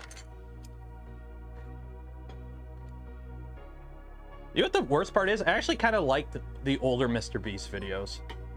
Like the ones where it was just them like messing around doing dumb stuff. Those were the entertaining. Those were that was the heyday of the Mr. Beast. The sub to PewDiePie era of Mr. Beast is my favorite. Now it's just the overproduced Corpo era. And I don't like it. Are you guys okay with 0.2 millimeters of variance? I'm okay with 0.2 millimeters of variance. Check for squareness. What video is this? Who's this guy? Anyways. Okay. Ooh. Oh, okay. We're already into the metal parts. Oh, shit. Okay. Why is this here? As you likely skipped over this device to flip through the entire manual, we added graphics like these to assist you with the orientation of the part before you actually put them on the printer. Okay, that's good. Trondor, burdening the countryside with 20 gifted memberships. Cheers and appreciated. Thank you. Full-on cable TV. I believe he actually has like a show with Amazon. And he put out a video today, and people are they're on. I don't want to know if they have a bot or a team of people. Their next video is I paid 100 people to sit and police my YouTube comments because they are deleting shit left and right. I don't know. Sometimes I try to avoid drama, but every now and then I just like being a drama gremlin on Twitter. And the Mr. Beast stuff has been very cathartic, put it that way. But it is what it is. Okay. Nothing against Jimmy personally. It's just, yeah, you don't become a billionaire by being a nice guy, and Jimmy's a billionaire. Okay, so what do we got here? So we got some T-nuts. Okay, so This is just to orientate it all. I don't think we were supposed to put, yeah, we never put that cross beam in. Okay. Does Siboor have their own manual? Yeah, this is the Siboor manual, and it's actually, I'm actually really liking it. I'm gonna move myself over here though, just because you can see more of the manual. Yeah, this is the Siboor manual, and they've actually done a really good job at it so far. Okay, T-nut. Insert the T-nuts as shown. Okay, so M5 T-nuts. Okay, so we got two there, two there. So let's turn this around and grab my M5 T-nuts, which are these ones. Manual sense of humor. It's based off the Voron manual, and the Voron manual has a bunch of little snarky comments in it. Also find Dunar's cursor. Every manual has a cursor in it you have to find. It's like, think of it like a Where's Waldo. Also, these T-nuts have to be orientated the right way. So it looks like the holes go towards the outsides. Round the outside. Round the outside. 1, 2.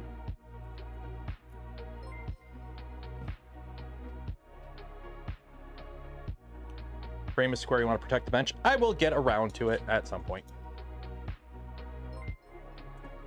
And by that some point, I mean right now. There, there. Okay, let me grab my mat. I'm going to be flipping this a bunch now.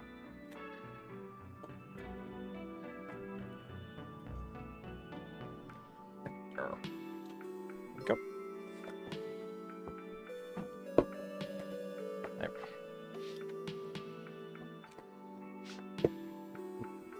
Don't knock that off the table. That would be bad. There we go. And what I'm going to do is grab a random M3 screw off my desk. I'm sure I have a random M3 screw. Wow, did I actually clean my desk up and not have random? Oh, no, I do. I'm going to grab a random M3 screw and put it in here so that I don't lose this when I flip it. What do I think about the ProForge 250? No idea. Don't have one. If you're new to the channel, I very rarely will give direct input on things I don't have firsthand experience on, unless somebody I know whose opinion I trust has one. And the ProForge 250 is not one of those things I can give you an opinion on. I think I know what it is, but I don't know for sure. And if I barely know what it is, I can't give you a good opinion on it. Anyone know why my pancakes are flat, rubbery, and chewy? Is it the instant pancake mix too old? No, you might be over beating your pancakes. When you make pancakes, you just want to beat the batter until it's like homogenized, but you don't want to overdo it. You want it to be kind of chunky. Also, you could be using a baking powder that may not have like, what is it? Or it might not have enough baking powder in it. Baking powder or baking soda, I can't remember. But yeah, it's a Kickstarter printer. 3 head, that's okay. Well, if it's a Kickstarter printer with 3 heads, the RB Dragons, buddy. The RB Dragons. And then we do the other side. Okay. Yeah. The moment it's a Kickstarter printer, my opinion immediately degrades quite a bit, especially if it's from an established company. Because it just screams that, hey, we need the money now to pay off VC funding. You want it lumpy and let it sit for 5 minutes. That's if you got 5 minutes. I usually don't have patience. Also, what pancake mix are you using? If it still says Aunt Jemima on it, it's probably a little too old. I personally use pancake mix that I buy by the truckload at Costco. They use a backloader and they just dump it in the back of my car.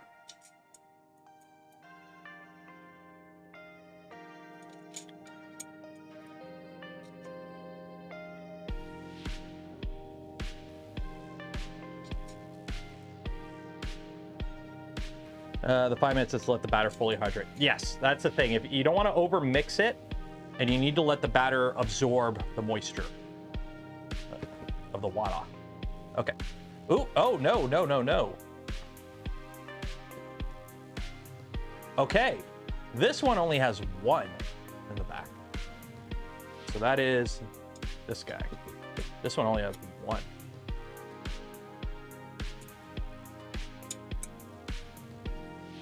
In the bottom, not 2.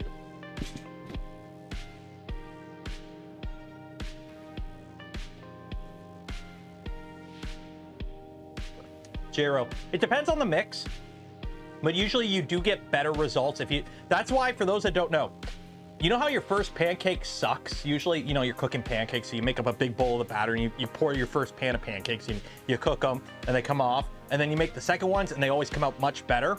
It's because it's properly hydrated. That's why. Or that's one of the reasons. It could just be, you know, waiting for the pan to get to the right temperature and whatnot. But a lot of the time, it's because those first pancakes, the reason they come out like not even and whatnot is because you didn't it didn't hydrate properly. That's why the later ones come out better, because they've been sitting there hydrating. Okay, so now we flip it upside down. Okay, and we put those on. Okay, so flip it, and now we need to get, oh, so much for that staying in there. Now I need to get the parts out. The parts are in a box right here.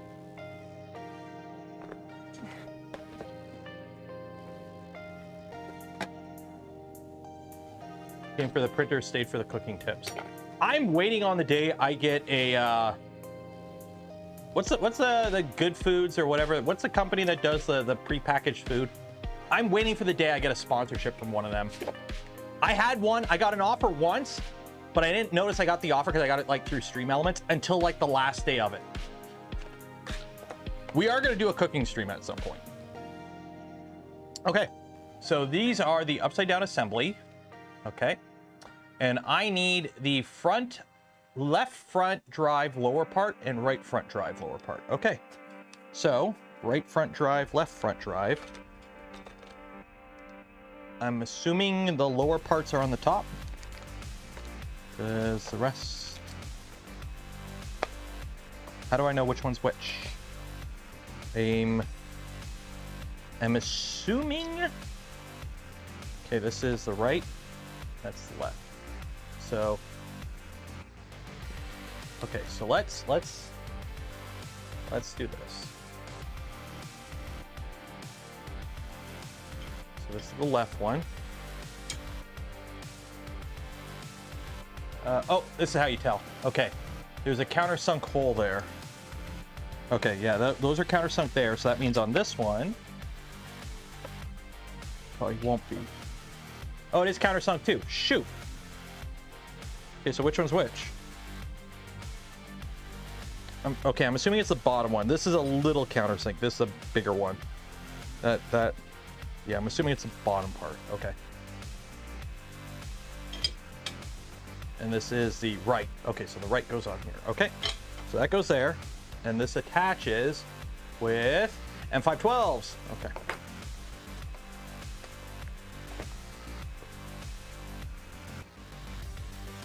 So here. That's left. Okay. So if you're wondering what these parts look like, here you go. So you can see it's got the countersink in the corner, and this has the countersink in the corner. So that's kind of how you know.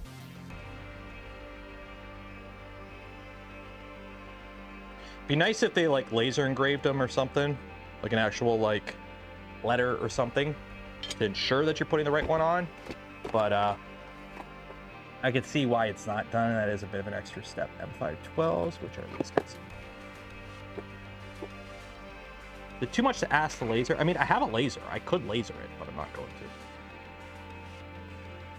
Because we're building, we're not lasering.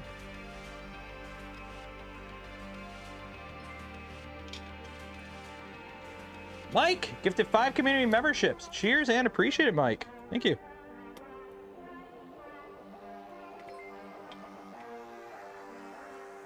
I'm probably gonna have to switch over to a Allen key in a second here.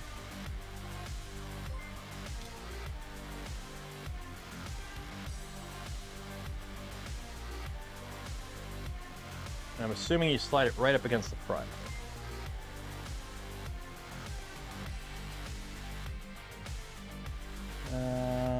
Yeah, I'm assuming the front drive lower pieces each have a stepped hole distinguishing from the upper pieces. The problem is the upper pieces have a stepped hole too. Are you ready for this? So the upper ones have an itty bitty little stepped hole right there. You see that one?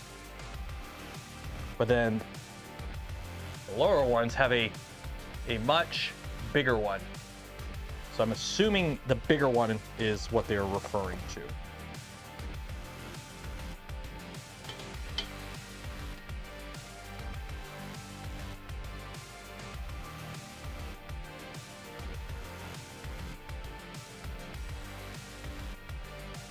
Am I looking at this right? Yeah. So if that's going away, it's that one. Yeah. Yeah, that's right. Okay.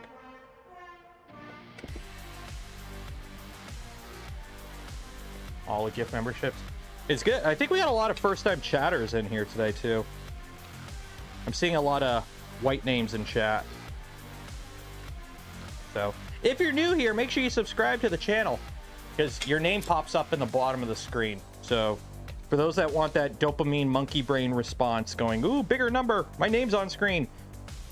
Well, subscribe to the channel, your name pops up on screen. Plus, remember, bigger number, better person. And you want the channel you're watching to be the best, right? What's this? 3 mil? Where am I putting this printer? This will be an inside printer. This is going to go in the basement. It's going to go in the basement shop. I'm getting that done back up so that we can stream in there again, because it's getting a little hot out here.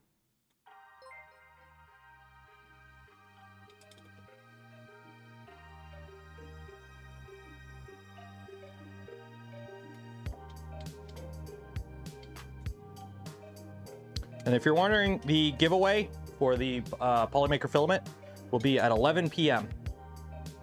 which may or may not be the end of stream. See how it's going build-wise. Usually that's the end of stream, but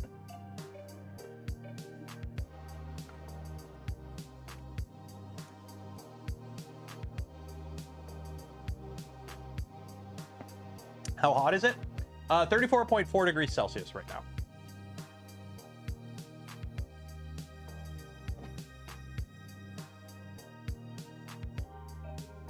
And 43% humid. Could be worse. It was 37 earlier today. We got this stupid heat wave that's not going away. What? Polymaker giveaway. The one that's pinned in chat and linked in the video description that you can read about. That one. Okay, so we got the left and the right lower. Okay, so which one's the lower?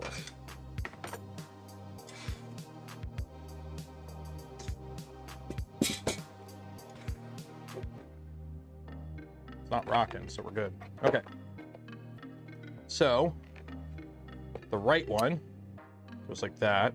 So I'm assuming the lower one is the lower one.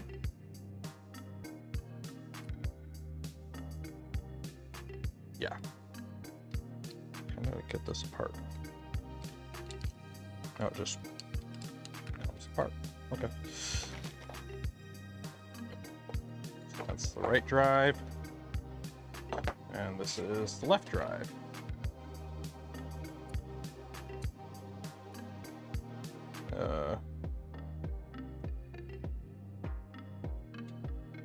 Which one's the left?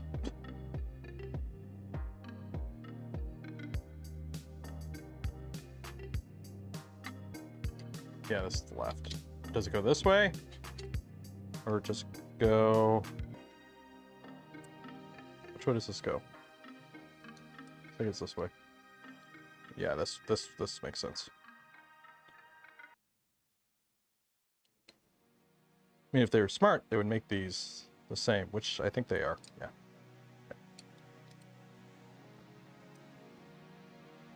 Yeah.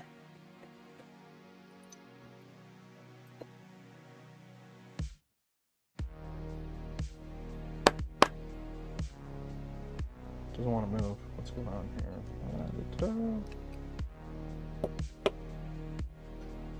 It's tight. It's like doweled in. Trying to pop it off the dowels. There we go. Yeah, there's dowels it slides on, and it's anodized. It's probably a little on the tight side, let's be honest. But yeah. Okay.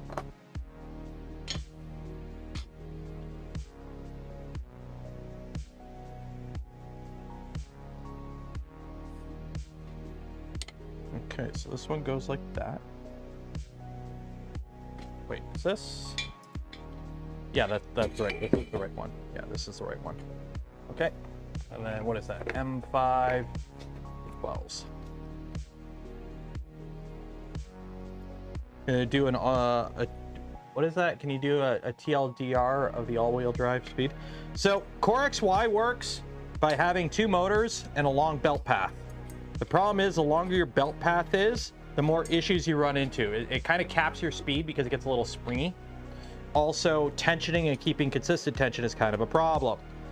Pushing rope is the easiest way to describe it. As you make your Core XY system bigger, the belt runs get longer and they're unsupported for a longer time. So you have like the motors here, but you're driving something where the belt goes, and now it's over here. So the motor moving here, there's a lot of belt between the motor and the actual thing moving. And depending on the weight of your tool head and how long those belts are, you get input lag essentially. Now you can tune it out with input shaper and whatnot, and finding proper speeds and feeds. But all-wheel drive essentially takes your system that has motors in the back here, and now you also have motors in the front. Simple as that. You just more motor.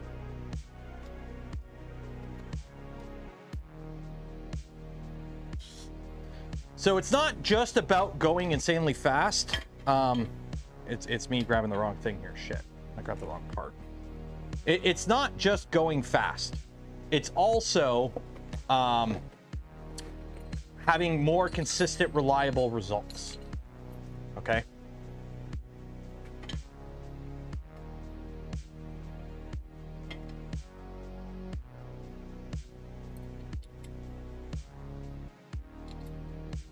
So for example, my VZ bot is all-wheel drive.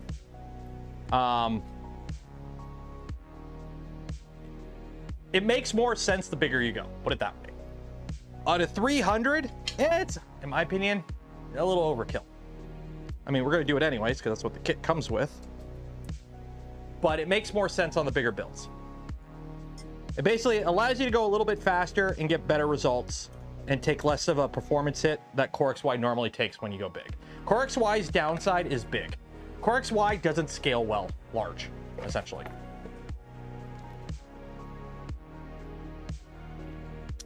All-wheel drive, why? Yeah, or you could be like the Annex, or not Annex, Armchair Engineering folks and just replace all the idlers with motors.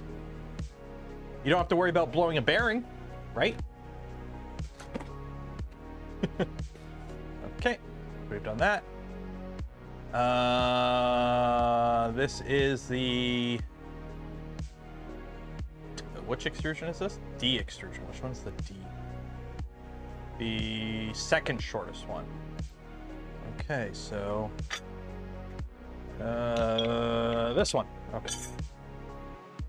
Wants the D. Okay. So I gotta give it the D. That over there, that over there. What do we gotta do with the D? You gotta put some nuts in the D. Okay. So we got what? We got 4 up top. I'll put these nuts in here. 1, 2. Okay. How does belt width play into normal? Thicker belts usually have less downsides at longer spans. The problem is thicker belts are harder to design around, and there's more mass. Remember, when you're moving your belt, you're also moving the weight of the belt. It's not a huge difference, but it can come into play. So.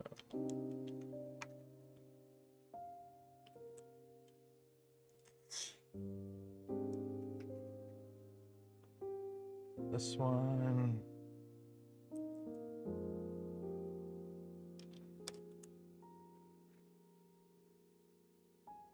Yeah, the big issue is stretch. The longer your belts are, the more stretch you have. The more stretch you have, the bigger the hit you take in performance and print quality.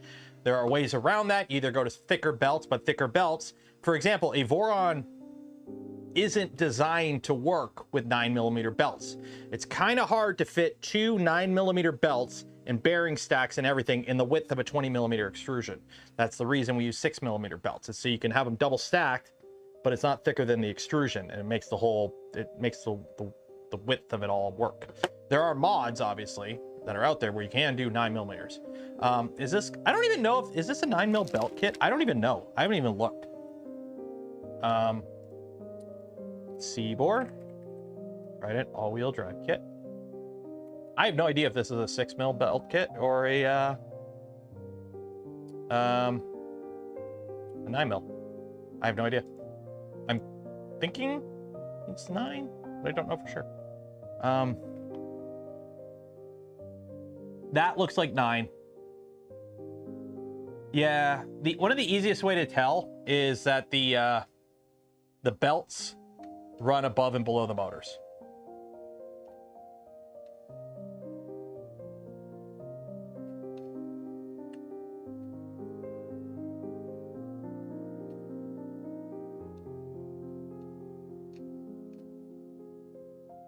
Yeah, I have no idea if the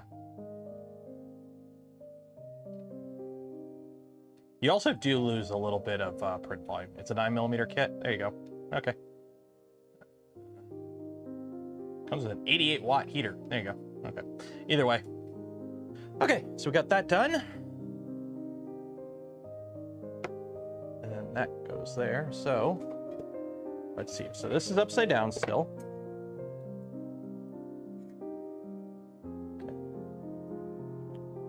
Okay. That goes there. Note the direction of the aluminum extrusion. Okay. So you put some T-nuts. Note that ABS prints are used here. Oh, I see. Okay. Okay. So, and what size are those? I'm assuming M512s. Okay, so M512s. 1, 2. You already show off the TPU PTG. Oh, no, I didn't. They turned out okay, but they don't have the grip that I wanted. For those that don't know, I had issues with the filament roller for the positron. It was just slippery. So I'm like, hey, I'll reprint them, but I'll print them with TPU feet. So this was printed on the XL. So it's a PETG body, and then the blue is TPU. And it's more grippy, but it's not as grippy as I would want. On like a smooth wooden desk, it's still pretty slippery. On anything with a material to it, it is much grippier than the previous ones. Like you can,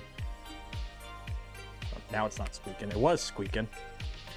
Anyways, yeah. So the print worked. Like the PETG is firmly bonded to the TPU. So I haven't put them together yet. Okay. So this goes together pretty simply. That goes up there. Don't quit falling out. And then these screw to this.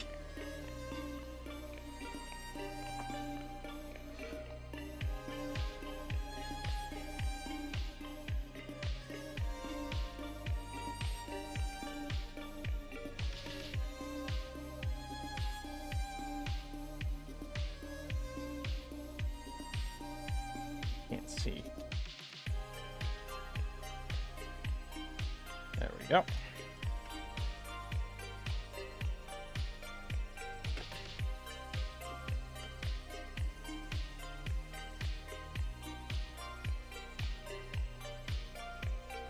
Printed with fuzzy skin. The thing is, I don't know if you can paint on fuzzy skin. That's the thing I don't know if you can do. Center that. Center that. Okay, so that's centered. And lock that into place. That into place. Like, I know you could paint on the different filament types, but I don't know if you can tell it like, oh, TPU, fuzzy skin, exterior wall only. I don't know if you can do that. Okay, and then we can put 2 parts in here. 2 T-nuts here. 1 T-nut. Good T-nut. Okay, and then we got some printed parts. We got 2 itty-bitty bracket pieces I gotta find.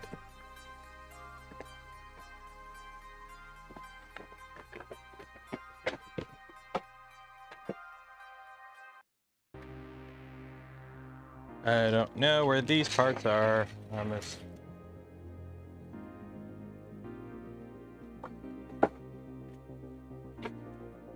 I don't know where these parts are.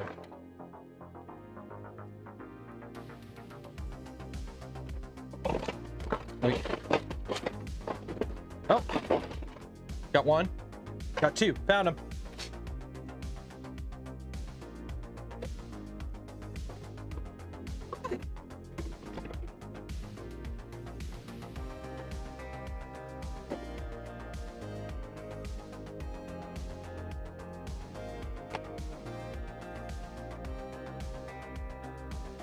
There we go. Okay. So for those that don't know, M510s, what are the M510s? M510s. These parts are offset. So I screwed this even when I built tried it the first time. This is offset. So you have your cross beam and your vertical beam. These 2 parts, when they actually meet, are actually offset. So you can see here, like, it's not lined up with the extrusion. It's actually instead of it, and these printed parts are allowed to lock in.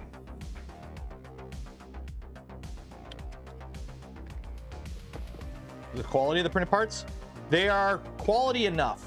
I'll put it that way. They're fine.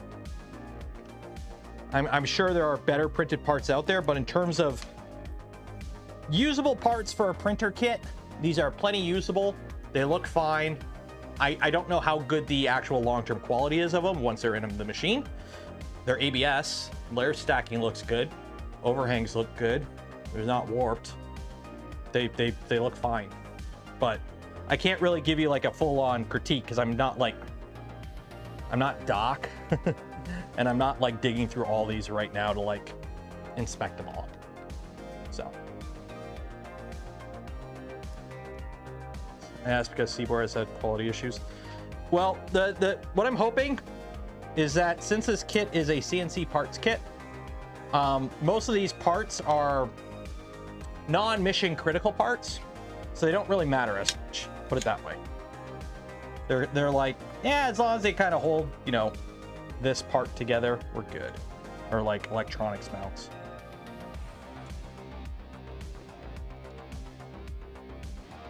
A few of yours are warped. Do you have the same kit as this? Like we did go through them on the other day, and they seemed fine. But I didn't like go like too deep on a look. I was like, I grabbed a few parts, I looked at them, like, yeah, these are fine.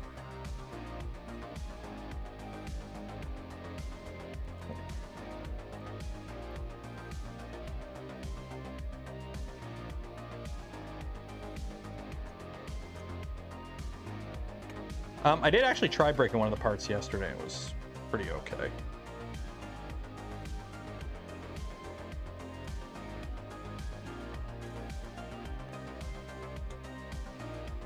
Sticking with the cell spreader. I'm building the kit stock for now. So however the kit came, I'm building it stock. I know aftermarket tool heads are kind of all the rage right now, but I'm building this kit stock, and maybe in the future we'll look into changing some stuff out. But since it's a kit, I'm building it as the kit comes. That's usually what I do.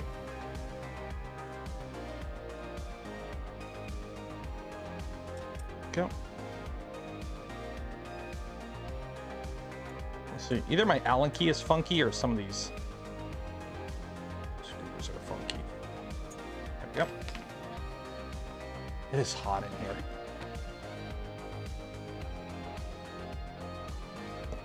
Okay. What's next? Ooh, we're putting... Okay. Let's So let's put this over here.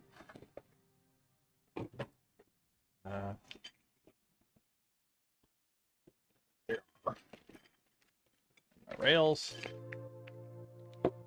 So I'm assuming the longer rails are for the X, Y, and the shorter rails are the Z. I'm assuming.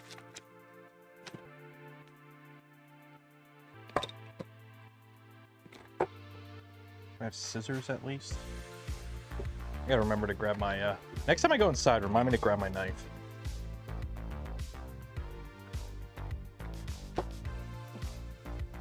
Okay. Moving along surprisingly well. I mean, I would hope I would know how to build a Voron by now. I would hope.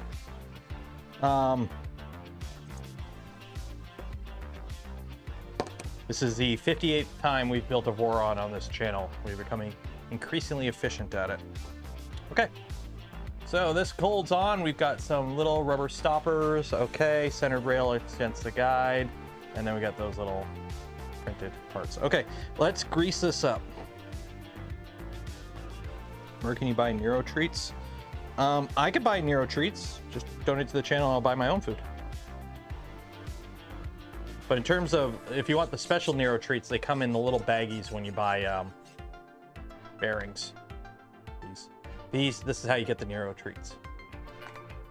Okay, let's grease this up. Got my little mini splooger.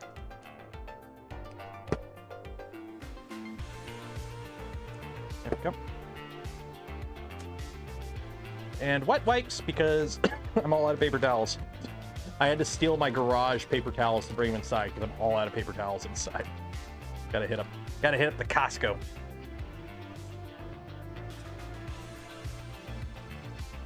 Go.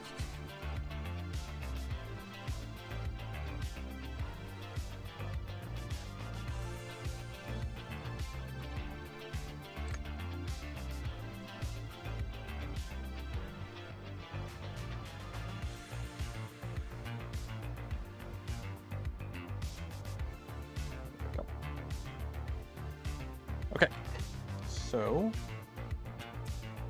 go on there,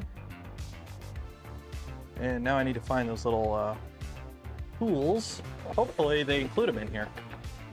Otherwise, if they don't include the little helper pieces, it's gonna be a short stream.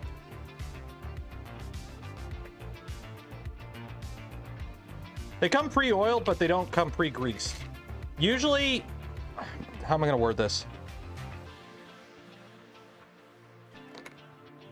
What are you for? Oh, they're just, one's a bigger one, one's a smaller one. Okay.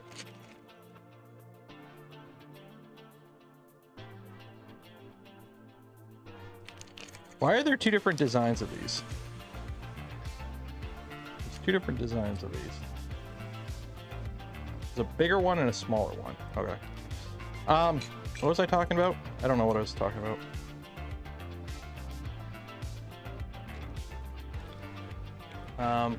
Yeah, no, as far as I'm aware, like, no rails come pre-greased. Usually they come pre-oiled, and the oil that's on them is packing oil.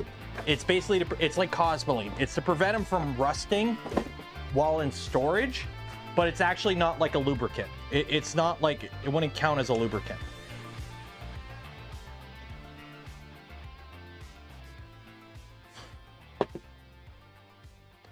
X is M12. Oh, that's what the bigger ones are for. That makes sense.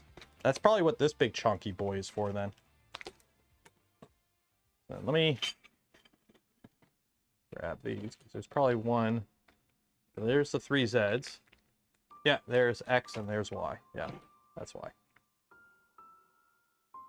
What are these? M38s. Woo, M38s! Everyone's favorite screw in the world, M38.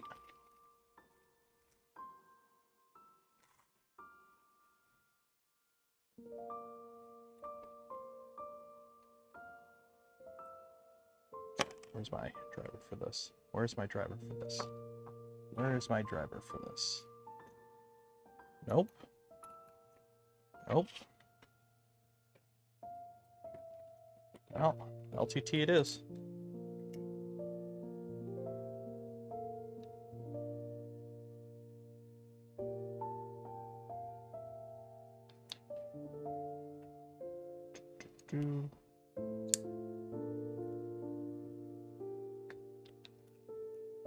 Okay, centered rail installation guide, rubber stops. Okay, linear rails, preparation and mounting. Most arrive with shipping oil to ensure smooth operation and long life. This oil needs to be removed and the carriage is greased. Normally, I just grease them. I don't bother removing the oil. Run them a few times. If they feel gritty, I would flush them. But if they're not gritty, I would just YOLO it. That's just me. Plus, you know, you don't want them to be bone dry. You never want your rails being bone dry. If your rails are bone dry, what ends up happening is they rust. You don't want bone dry rails.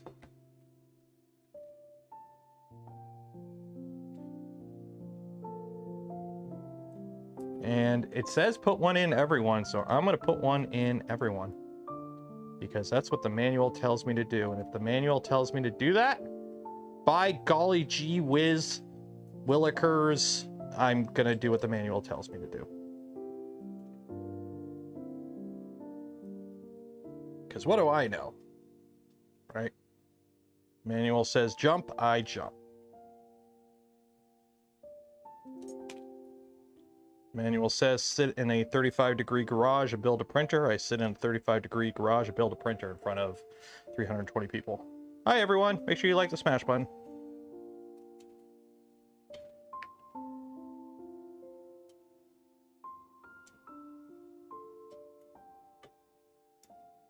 Go. This is where having an electric screwdriver would come in handy, but I don't have one. Well, I do, but it's downstairs and it's kind of broken, so.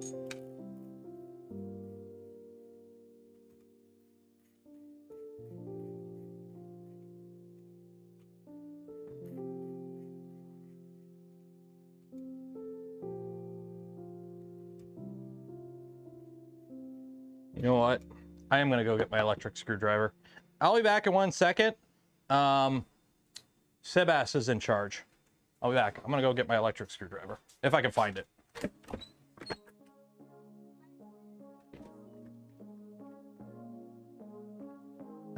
Did I mute the mic? I don't know if I muted the mic.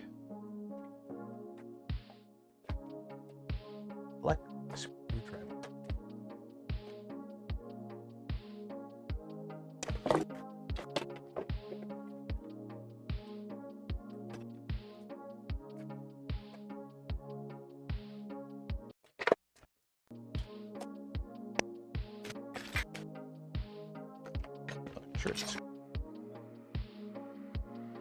Where it's at.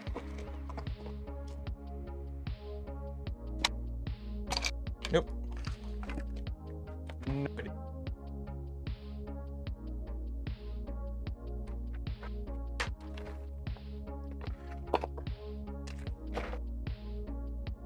You know what? Oh well.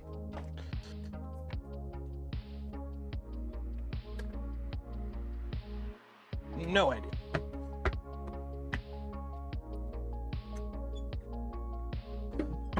Oh well. Okay. Where it would normally be is not where it's at, so I have no idea where it's at. I don't think I ever brought it to the garage. Yeah, I have no idea where it's at.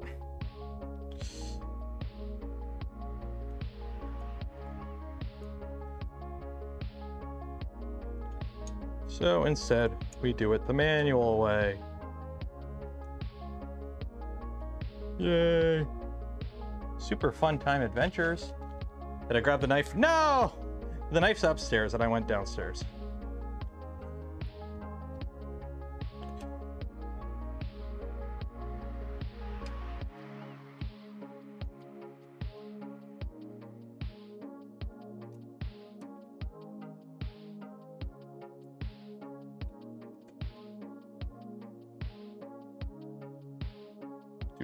Do.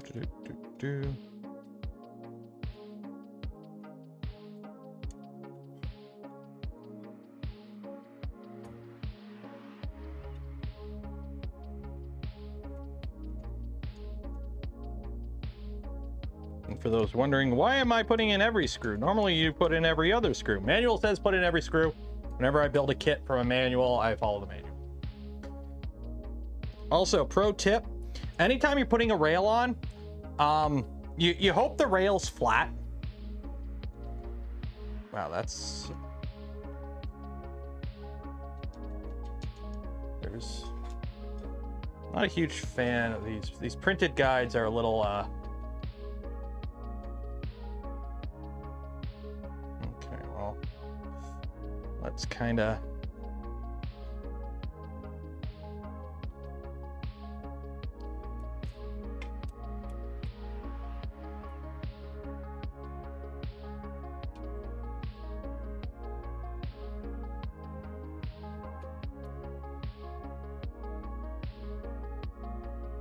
If you pinch it, it's not too bad.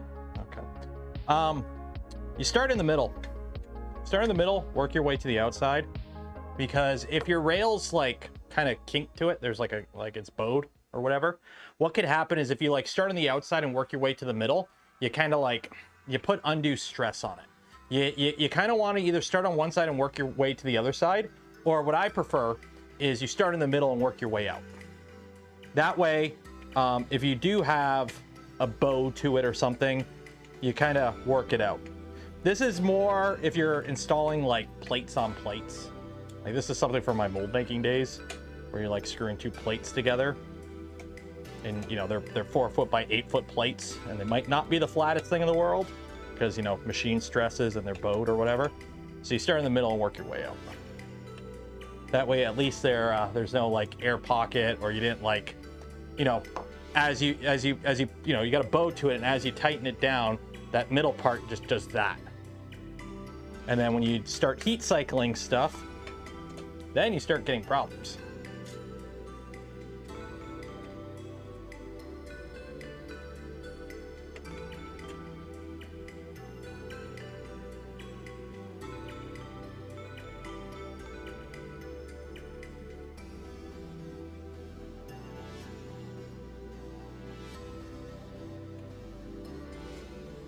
What do you think about silicon nitride ceramic balls for bearings and linear rails?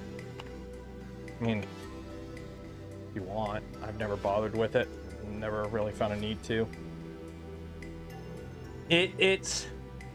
Remember, at the end of the day, this is a glorified Fisher-Price My First CNC with a modified hot glue gun splooging molten plastic out of a brass nozzle with a hole in it.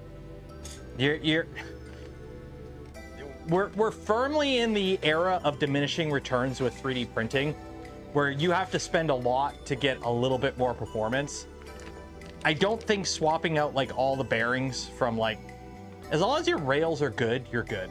Now, if your kit was older or you self-sourced rails years ago and the bearings are dead on them finally, then yeah, maybe it might be worth like rebuilding them with like quality bearings. If your rails are good and you can swap out your bearings and they're not like mismatched sets, because that's another problem you need to worry about. Is what happens is when they make these in the factory, they'll make hundreds of them, and then they'll mix and match carriages and rails to find ones with the least amount of slop in it. Because, you know, how they make these rails, they make these super long and they cut them to size, but they machine them, then they harden them, and then they grind them. And depending on if they're warped or bowed or whatever happens during the heat treating process, they might have to grind them a little bit more or a little bit less, or the grinders just, you know, the guy running the grinder sucked that day. And now you have a bunch of undersized rails. Well, you're not going to throw them out. What you're going to do is get carriages where they were cut a little too tight, but since you got undersized rails, oh, hey, they work. Or, hey, these work, but they need 1.9 millimeter ball bearings, not 2 millimeter or 1.99 or whatever. So you'll find... if you get a lot of these rails, don't disassemble them anymore. It used to be the rails that came from China were kind of shit and you had to clean them really good. Now they come pretty clean, but the problem is they might be mix and matched. And sometimes you'll see it, not on these ones. Do I have some over here? I don't know. You'll find like they'll have like +2 engraved on them or -1 engraved on it. That's the tolerancing. So they'll mix and match them. So if you go to like disassemble your rails and go put them back together, they might not because they were like paired up. I've ruined rails before by taking them apart and mixing up parts.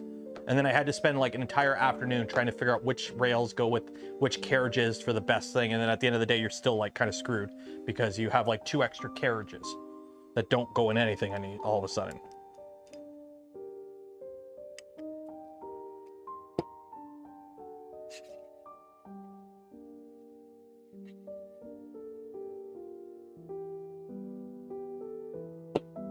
So where did I put the, oh, dang it. Like, where did I put that paper towel?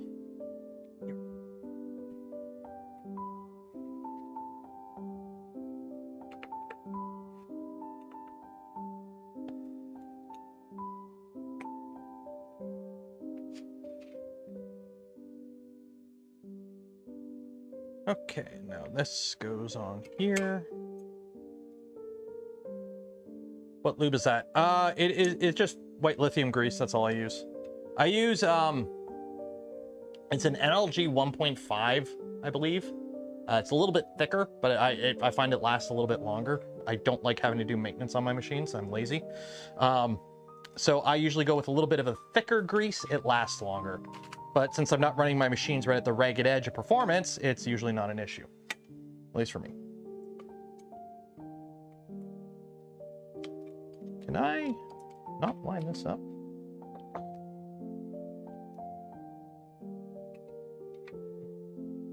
I put the wrong one in here.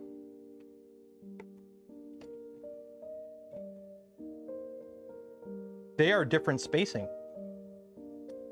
I did not realize that. That is annoying. I got to take this out now. This is different spacing. The spacing on it is different. I did not realize this is for the MGN 12. Damn it. I did not realize that. Okay, shit. I did not realize that.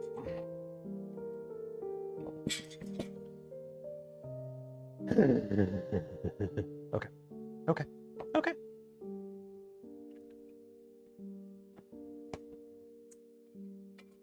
Well, it did call them out right. It's just they called out, oh, this is the X and the Y. They're all 300 or 350. I'm like, okay, they're all 350. No, 2 of them are 350 with this spacing. 1 of them is 350 with this spacing, and I did not notice that. Or maybe I did and I just didn't think about it. Yeah, it was in the drawing, but I didn't notice it.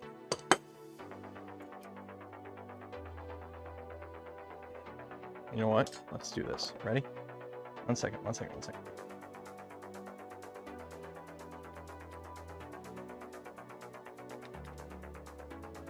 Hope you know what I'm doing. Yeah, that'll work.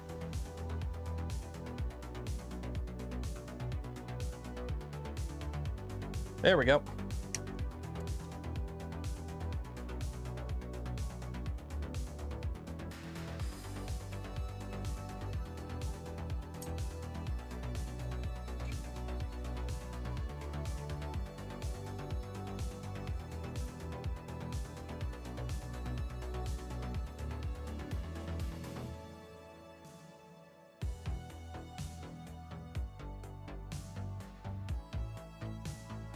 Yeah, I'm pretty sure they called it out. It's just I didn't notice it. So this is on me. Well, easy fix. Easy fix. Okay, let's do this the right way. I want to strip the screw. It is hot in here.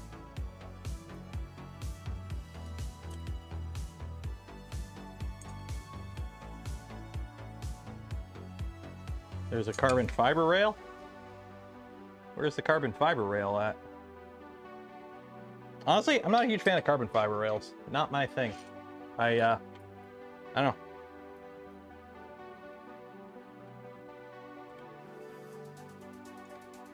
Okay, get that out.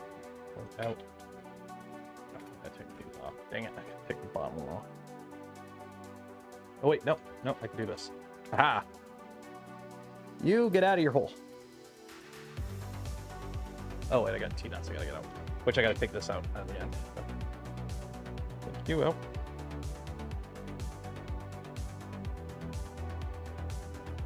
Okay, you come out. Peanuts, come out. There you go. And, whoop. Oh. You go in.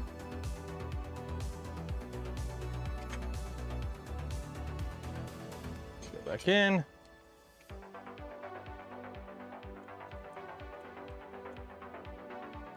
One T-nut. And where'd the other T-nut go, right?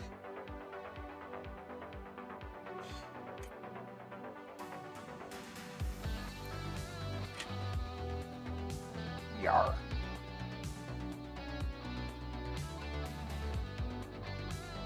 There we go. Okay, so now bring you back to the top. Put you back in.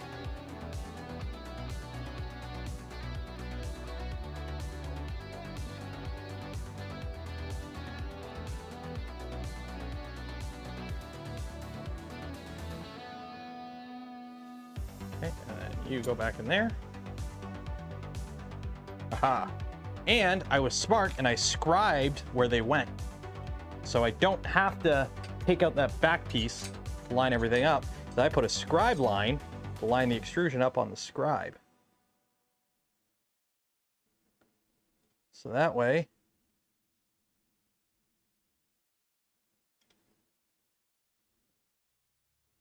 we're good.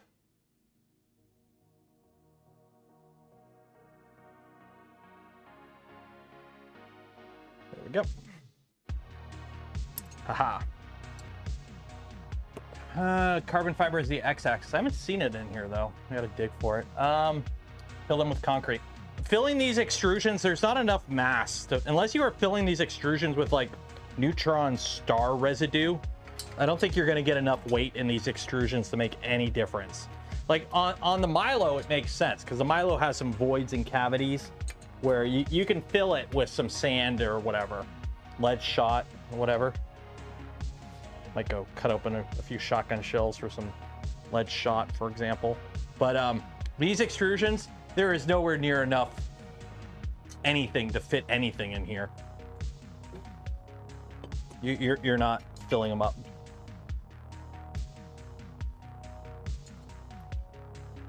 Where would you get neutron star residue? Menards. You could also save big money there too.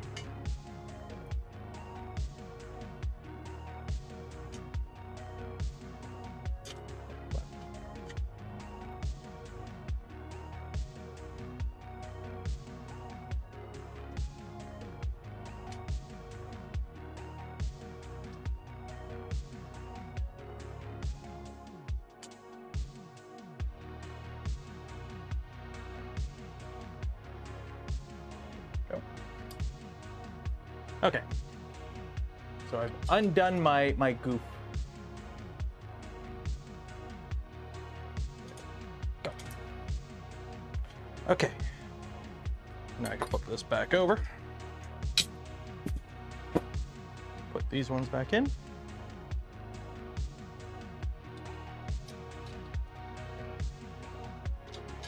And then we can put the rail on.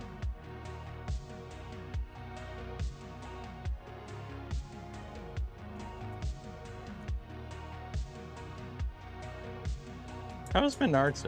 Menards is like just a mixture of like a Walmart and a Home Depot. At least that's what my experience. Menards is like the American equivalent of Canadian Tire, I think. That's like the closest I can compare it to.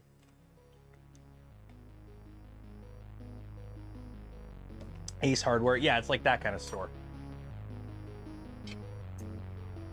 Hey, everything lines up now.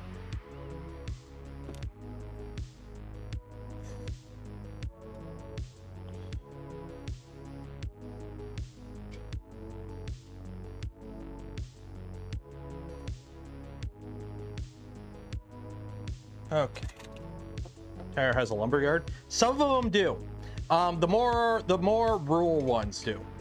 Most of the ones you find in a city don't. But if you go to like ones in like smaller towns, they do.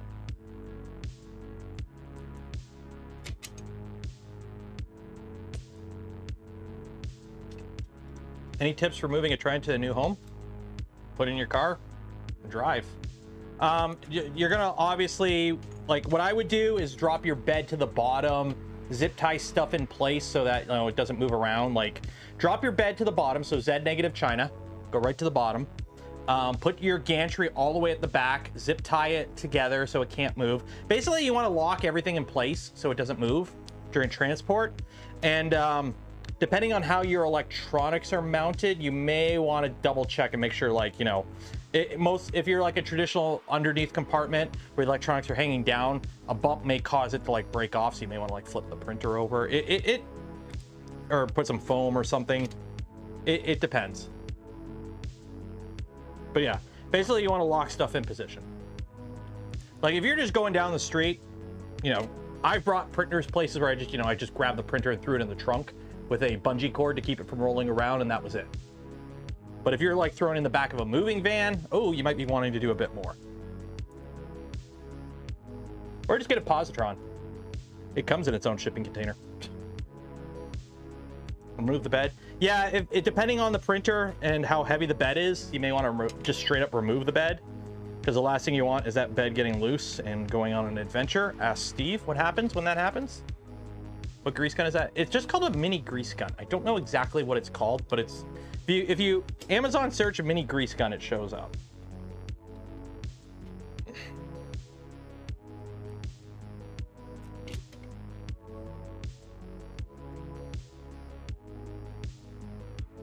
So yeah.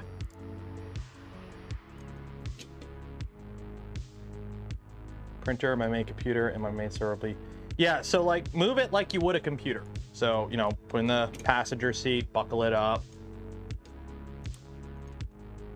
Make sure the kitty door locks are on.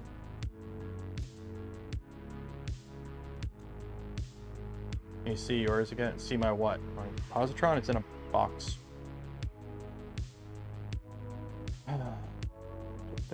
Steve's here. Hi, Steve.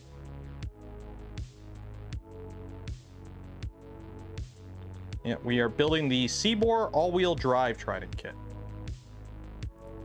Oh, the grease gun? It's this. Pause the screen if you missed it.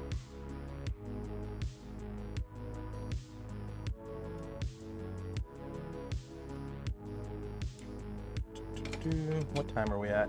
Yeah, we're definitely ending the stream at 11 tonight. It's getting hot. I'm starting to get a headache hot.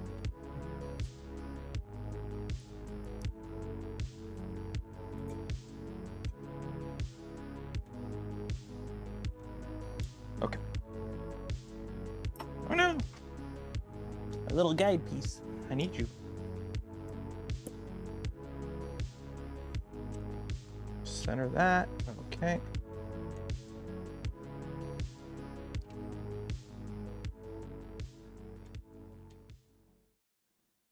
I'm gonna say this one doesn't wiggle as much.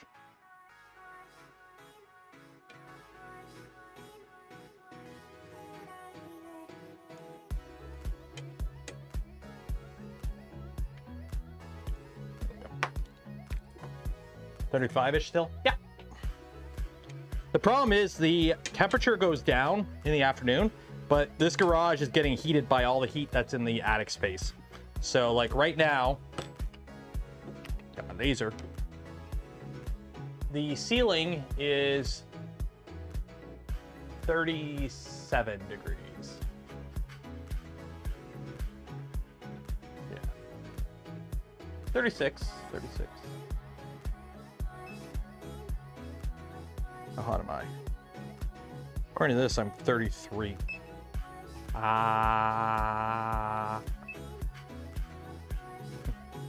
Doesn't want to read over 32. Oh, guess the battery's dead. Put some fans in the attic. I don't need to. It's got I mean, my attic's properly ventilated. When we got the house, we redid the roof, so we got soffit vents, like or ridgeline vents, all along the top, so it's all properly vented. What is that in freedom units? Hot. How often do I relube my rails? Never. Whenever I do a rebuild where the rails come off, which usually isn't too often, when I build mine, I grease mine up with like a thicker lube. I use It's an NLG 1.5 white lithium grease. Do I recommend it? I don't know, because I got it for free. It was literally a tube of stuff I stole from work back when I worked at the shop.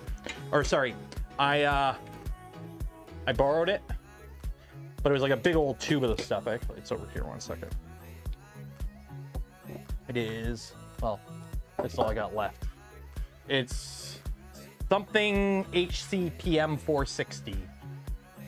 Hectic grease, NLG 1.5. I don't know. This is the consistency of it. I don't know. It's a grease. It's a white lithium grease. I don't know. But it lasts longer than like the thinner stuff. That's why I use it, because I'm lazy and I don't want to. Most of my printers don't have grease ports, so re-greasing them requires taking the rails off to do it properly. So I just don't bother. I looted it. Well, to be fair, it was in on a shelf of things that were obsoleted. So it's not that I really borrowed it. It's they weren't using it or were ever going to use it again, because we got, when you work in the mold industry, a lot of times you build stuff for customers that's like completely one-off, and it's like, hi, we're so-and-so company. This is the grease we use. This is the only grease we want you using in our tool. And it's like, cool. So we'll buy a whole case of it, and then we'll build one tool for that company and never hear from them again. And it's like, okay, we bought this entire case of grease. We got like 20 tubes of this shit. We used 3 of them. And we can't use the 17 others that we still have on other tools, because this grease is only used by that company. The other companies use their own grease, because different companies have different specs for the grease they use on their tools. Also, different types of bushings, you get different types of grease. Don't grease graphite bushings. Holy shit, I can't believe how many times I have to yell at people about that. Don't grease graphite. Because it's like, oh, this is a bushing, it needs grease. It's like, no, it's a graphite bushing, it doesn't need grease. Yes, but you put grease in bushings. Yes, but not graphite bushings, because graphite lubricates itself. Well, I'm gonna put grease. Don't put grease in there, because you're gonna gump the graphite and they put grease in it. Anyways, one of the reasons I don't like working in the shop. I was told to put grease on everything. It's like, yes, but it doesn't need grease. Yeah, well, I put grease on it. It's like, ah. Anyways. So yeah. Okay, so that's that. Oh, hey, put the other side on. Hey, we did that already. Okay, cool. Are we building bearing stacks already? Holy shit. Okay, we're doing bearing stacks already. They are not faffing about with this. It's like, no, you are building this printer right now. So we got these little tower thingies and a pillar. Where are these at? I'm assuming they're in the box here.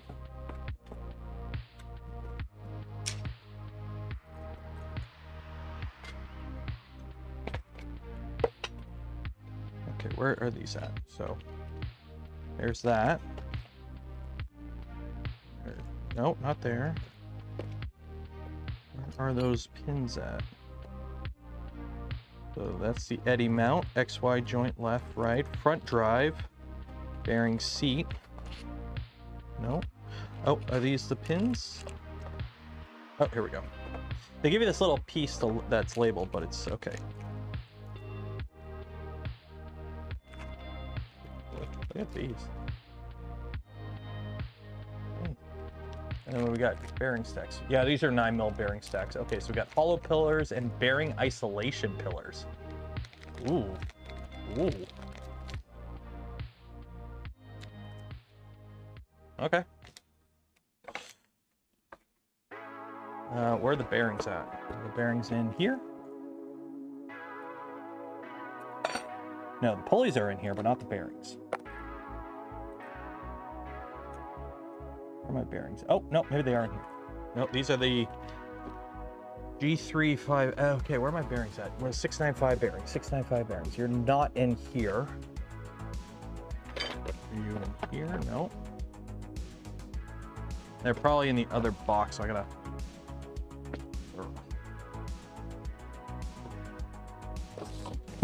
Ah.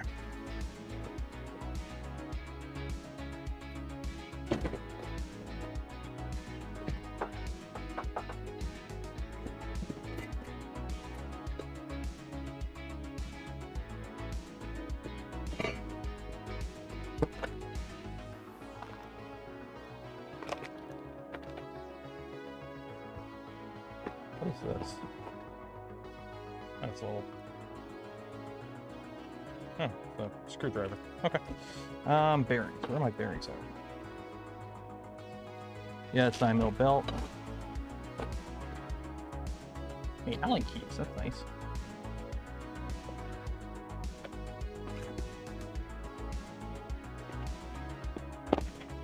Oh, that's charcoal. Where are my bearings? Bearings! Okay.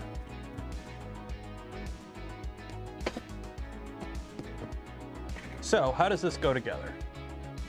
So, we got 3 bearing isolation pillars. Are they all the same?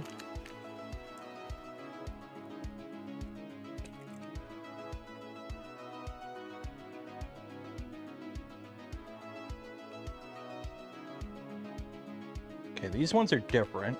These feel, wow. Like, I know these are thin aluminum, but wow, these feel cheap. Okay, it is what it is though. Okay, and then we have a hollow pillar. Okay, so, hollow pillar. Let's see if we can do this on this camera. There we go. Okay, so hollow pillar. And then 1, 2, 3. And then we got our bearings, which are F695s on the bottom and 695s on the top.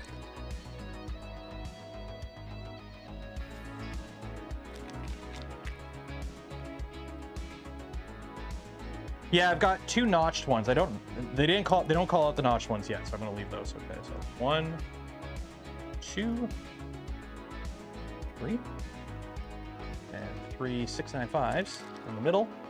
So these bearing stacks don't have spacers. They are just flange, flat flange.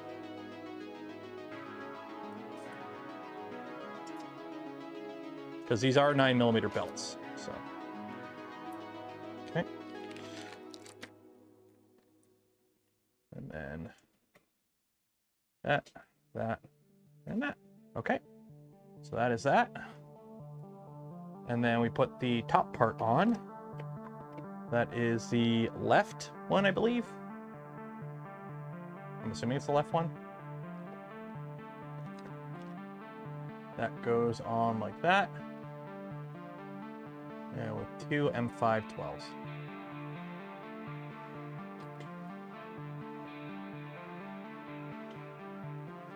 Just kind of lines up like that, I guess. Okay. 512s. Try these 2.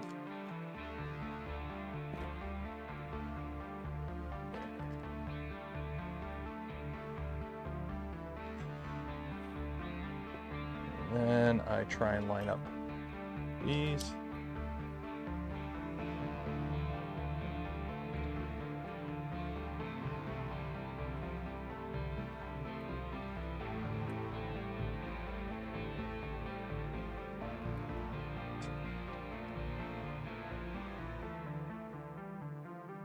Okay, slide that right to the front and tight.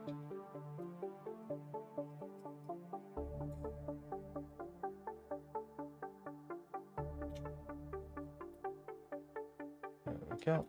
And there we go. Okay, so that's that.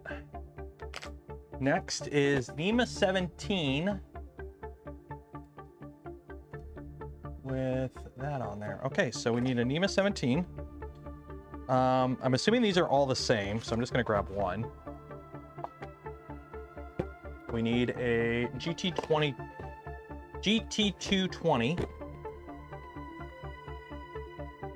This one. Okay. Now this shaft does have a D-lock, so that's good. And we put this on this way.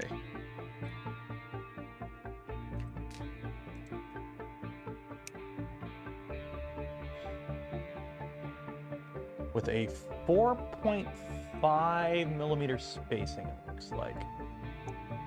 Yeah. So it's 18.7 from the top. So 0. 18.7mm.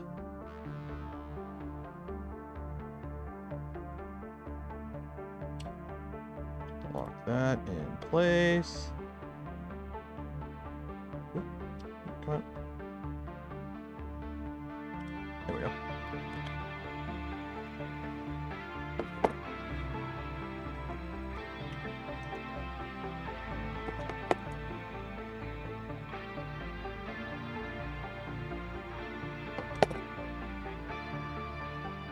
Okay, and now, where'd you go? I missed you so. Where did you go? Uh-oh. Where'd my Loctite go? I had you right here. Well, now I gotta find my Loctite again. Hold on. I'll look for it later. Oh, here it is. Haha, Loctite. Just put a little dab right there. Just a little dab. Ah! Spilt it everywhere. Shit. Shit. I spilt it everywhere. I've got Loctite all over the place. Okay.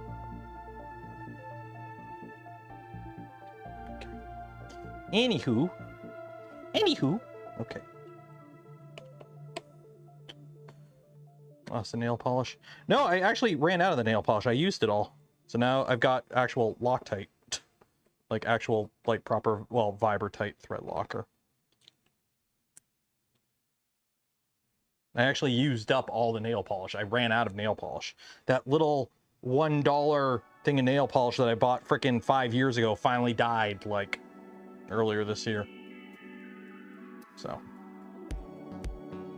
there we go.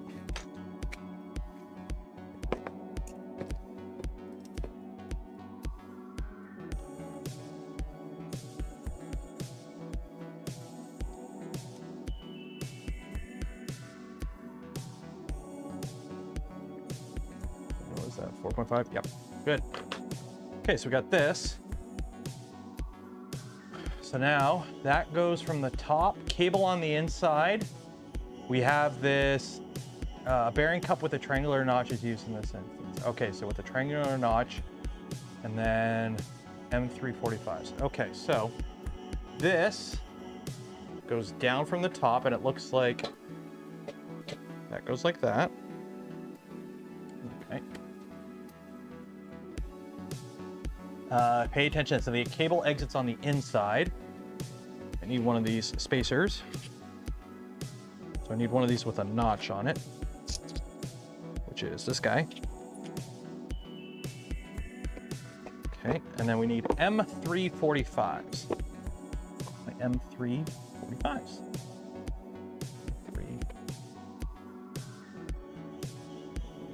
45s.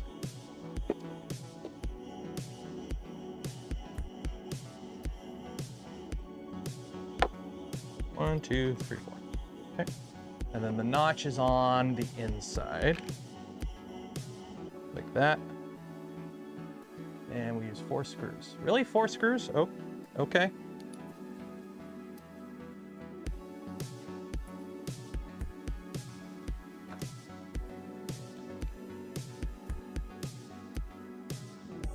And it goes all the way up.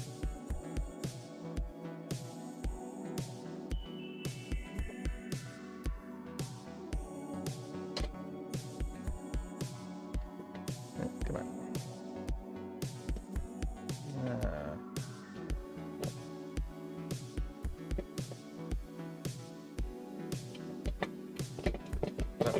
Okay.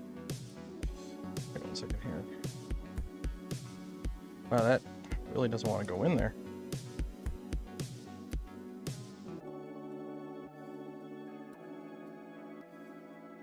Yeah, we'll make it work. Make it work.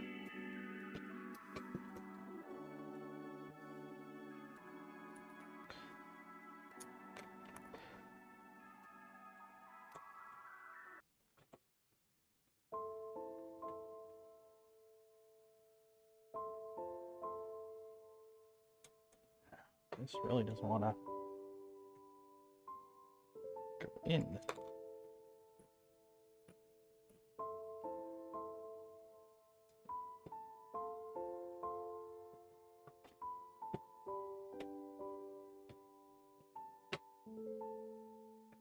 Come on. Get in your hole.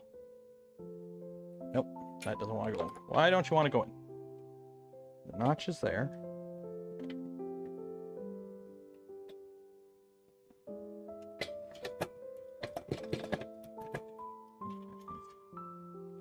Is there a burr on it? No? Just doesn't want to go in. Is there a different one?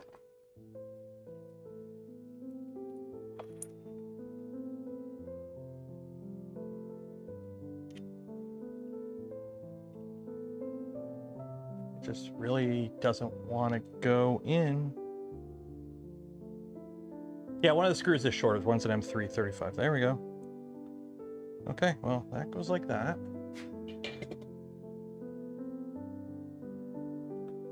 That goes like that. There we go. Okay.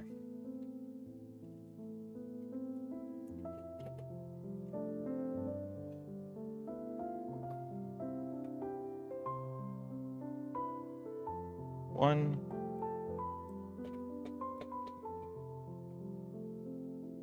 Two.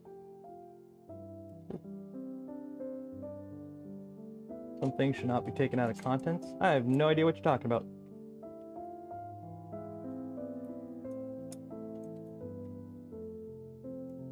Like, why don't this screw want to go in? You want to go in. Okay. You go in.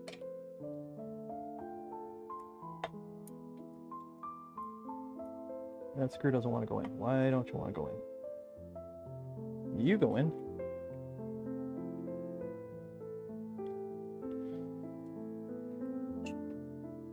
What's going on here? There we go. Might have a defective screw. What brand of motor is it? They're just labeled Siboor. They don't actually have a brand name on them. M335. M335. Down here. 335. Two pieces.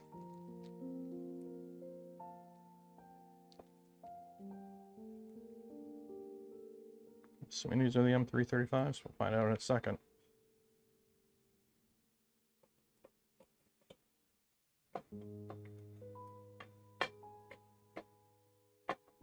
Nope, those are not M335s. These are not M335s. These are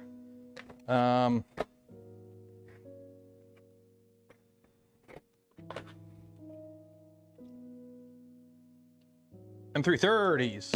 35s. These are the 35s.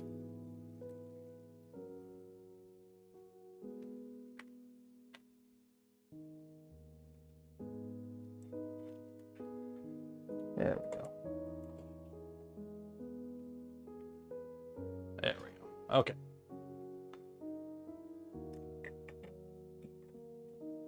That's tight. That's tight. And that's tight. Okay. So that's that one. There we go. So we got that one done.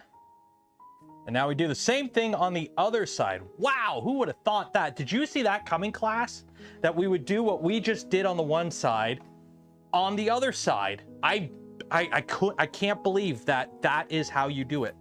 You do what you did on the one side, but now on the other side. I'm blown away by that. I did not expect that. That is, by golly gee whiz, you learn something new every day.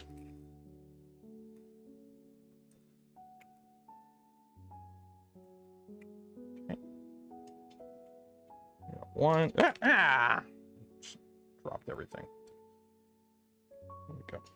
They don't really like lock in. They just kind of sit in their hole, so you kind of have to like. Almost a notched one. The separate line motor. I don't know. They just are called. They're just labeled Siboor. I don't know what the actual like branding is on them. I don't even know if there is branding. They probably are a generic stepper. Like they might just be white box LDO. They might be Siboor. Stepper online. I don't know. I have no way of knowing. They are literally here. When I pull the next one out, I'll show you. They're just white labeled motors. Spacer. That goes like that. Okay. The hollow pillar goes in the back. And then we put the top on. M512s.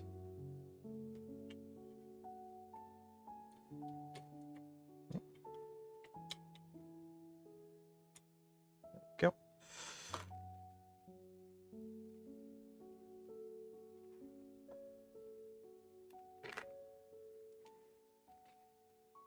Don't want to lose these little spacers.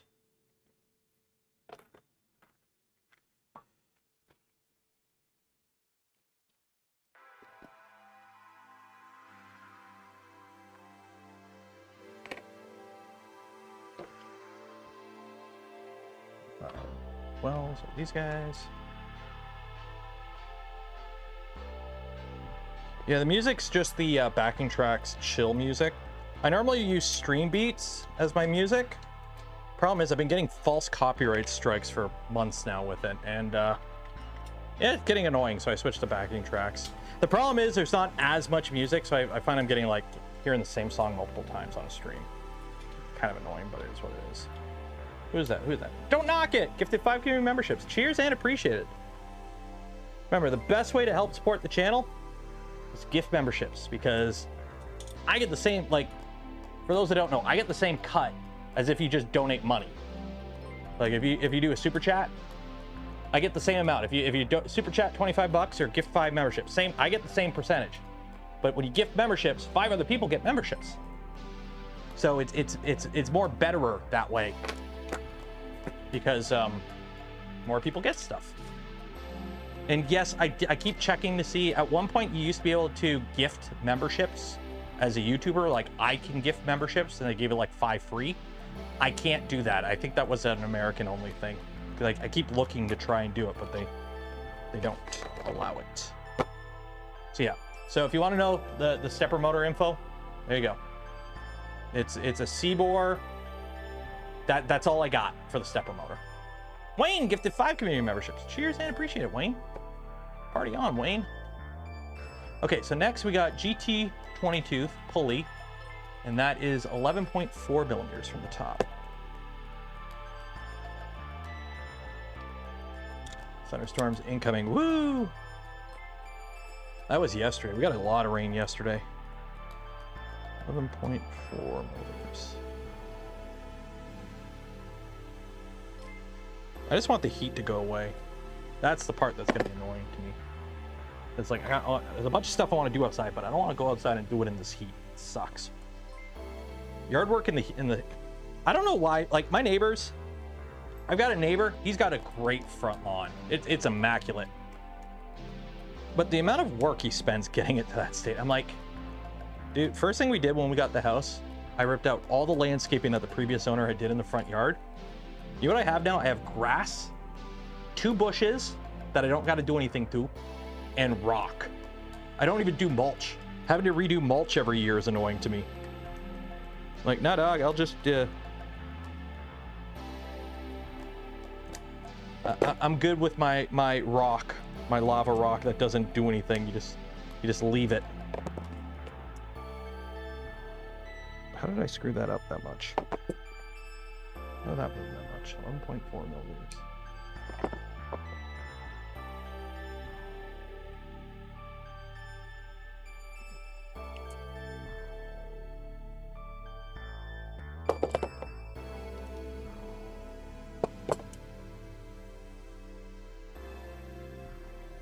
Quit moving. Linear rails are rebadged. Well, I don't know if they're what they're rebadged from. Like, obviously they're rebadged, but I don't know, like, are they CNA? Are they LDO? Are they high winds that fell off a truck? I have no idea. That's the thing.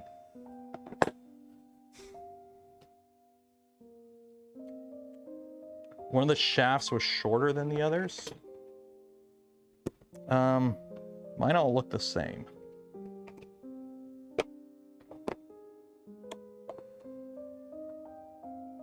They're de-locked. The shafts are de-locked.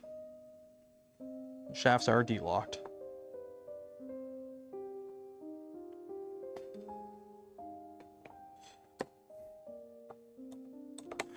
I mean, these are the only motors I've seen that have this style of connector where you have like, I actually think these motors are pretty good. Like you getting one where the shaft was the wrong size is not really a critique of the motor. It's Buddy just grabbed the wrong one off the shelf, or they you know, Buddy at the factory just cut one the wrong length, or built it with the wrong, or put it in the wrong box. But I do like how they have this. They have, like, instead of the wires just coming out the side, they have this like nice little connector like style. Like this actually is a bit of protection, and then it comes with a connector already crimped on. Like, I do like these motors. They do seem to be okay. I don't know how they are performance-wise because we haven't gotten to that point, but just the motor in my hand, I like it. It seems okay. Nothing that stands out where I could go, I would not buy this. I'm like, yeah, this seems okay. Okay, that is that, and then we put these in. Okay, so you flip that over. Notch goes towards the inside. Okay, so hopefully this one's on pretty okay.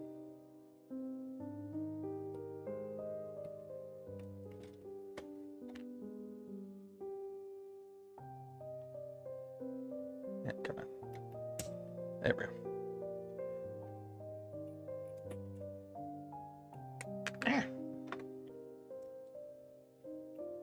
I'm just saying this again. Check the power inlet to see if it fits into your printed part.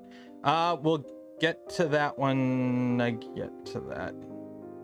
After I do this, we'll take a look at it, because it's going to be, I think we're going to call it after I get this one in, because it's getting hot in here and we're coming up on 11. So I'll check that in a second.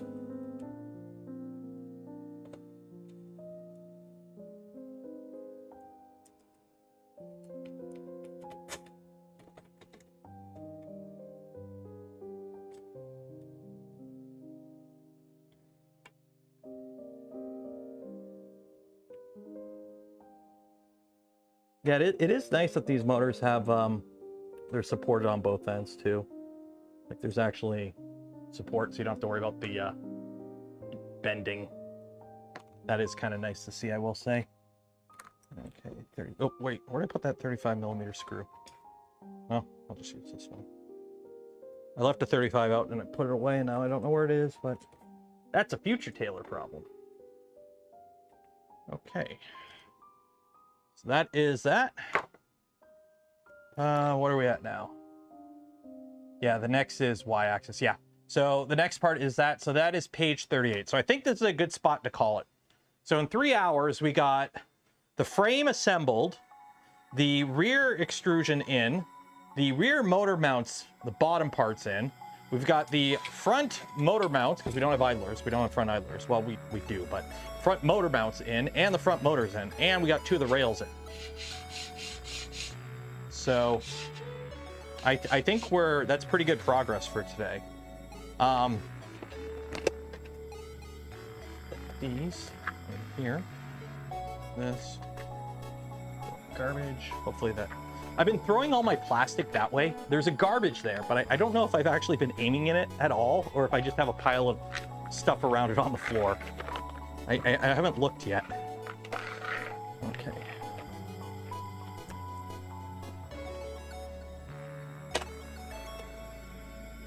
There we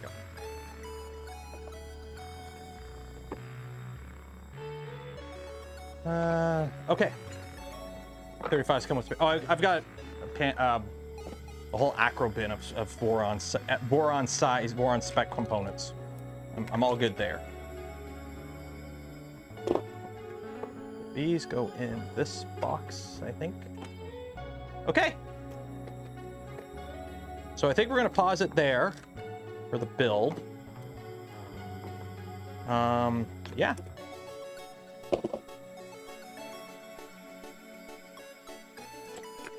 Yeah. Okay, so we got 10 minutes, and then we're going to do the giveaway. So if you haven't entered for your chance to win some Polymaker filament, link in the video description, enter for your chance. Do this now. I don't know. We might continue this build on Tuesday. I've got two minds. either because this week is also an early stream week again, so we're only gonna be able to do like 2-hour streams.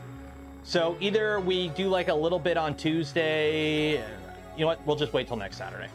We'll carry on with this next Saturday, because that way I can do full 3 hours. I don't like 2 hours. 2 hours isn't it? I don't like 2 hours for build series. Yeah, we'll carry on next Friday on this.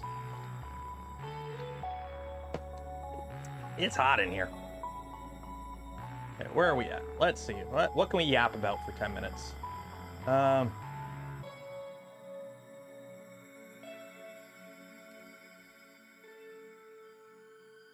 What can we yap about? What's new and exciting? Never finished the Prusa. Nope, we haven't started yet. I've got all the parts printed for it. I've got the Prusa disassembled. The reason we haven't started the Prusa build yet is I need to go through and watch the videos on how to build it. Simply for the fact that the only instructions for it are video.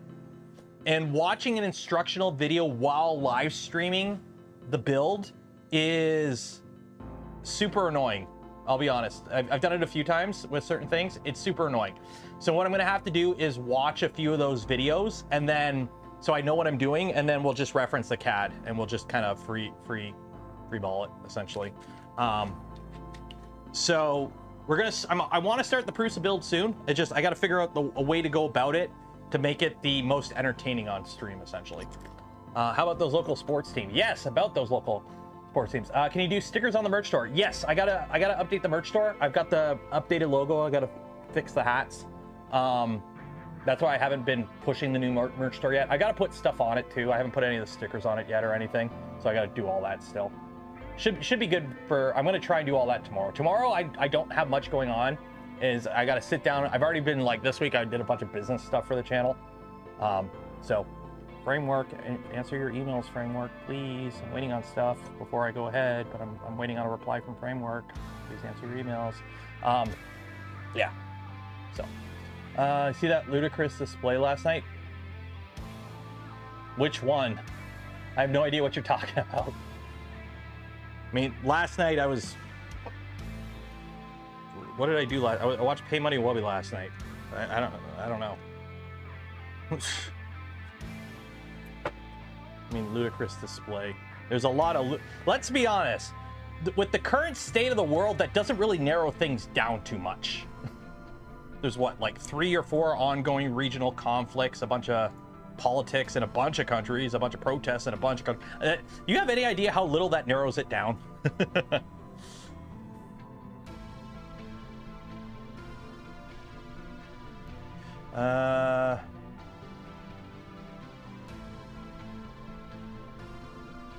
I'm the opinion length of the stream is fine to work on a project. I'm just not a fan of switching between projects on different days, but that's just me. Usually, CK, the way I like to do it is I like to leave Fridays open for just random stuff. Tuesday, like on paper, I know it never follows this, but on paper, my stream nights are either the Tuesday or the Wednesday is a project, okay? Or sorry, the Tuesday or the Saturdays are projects usually. I like to save Tuesdays for usually one-off stuff, like, you know, a mod or a conversion or something that's like only a couple streams, 1 or 2 streams. Fridays are unboxings and print and chills. And then Saturdays are usually the ongoing build series. Sometimes the ongoing build series will be the Tuesday instead of the Saturday. I just like to have it that way, because the problem is too, if I just power through the build series, that's all we do for 2 weeks. And after like, okay, it's now stream 9 in a row of nothing but this, it gets kind of old fast. So I do like to break it up over a little bit. Sometimes we'll do 1 or 2 a week. We might. It's just this week because it's a short stream week and it's my early stream week, which is like the lowest for my ratings in terms of like viewership. The afternoon streams are pretty good. Like the afternoon streams, I have a bit more time. It's just we start a little bit. We start at 2:30 during the summer.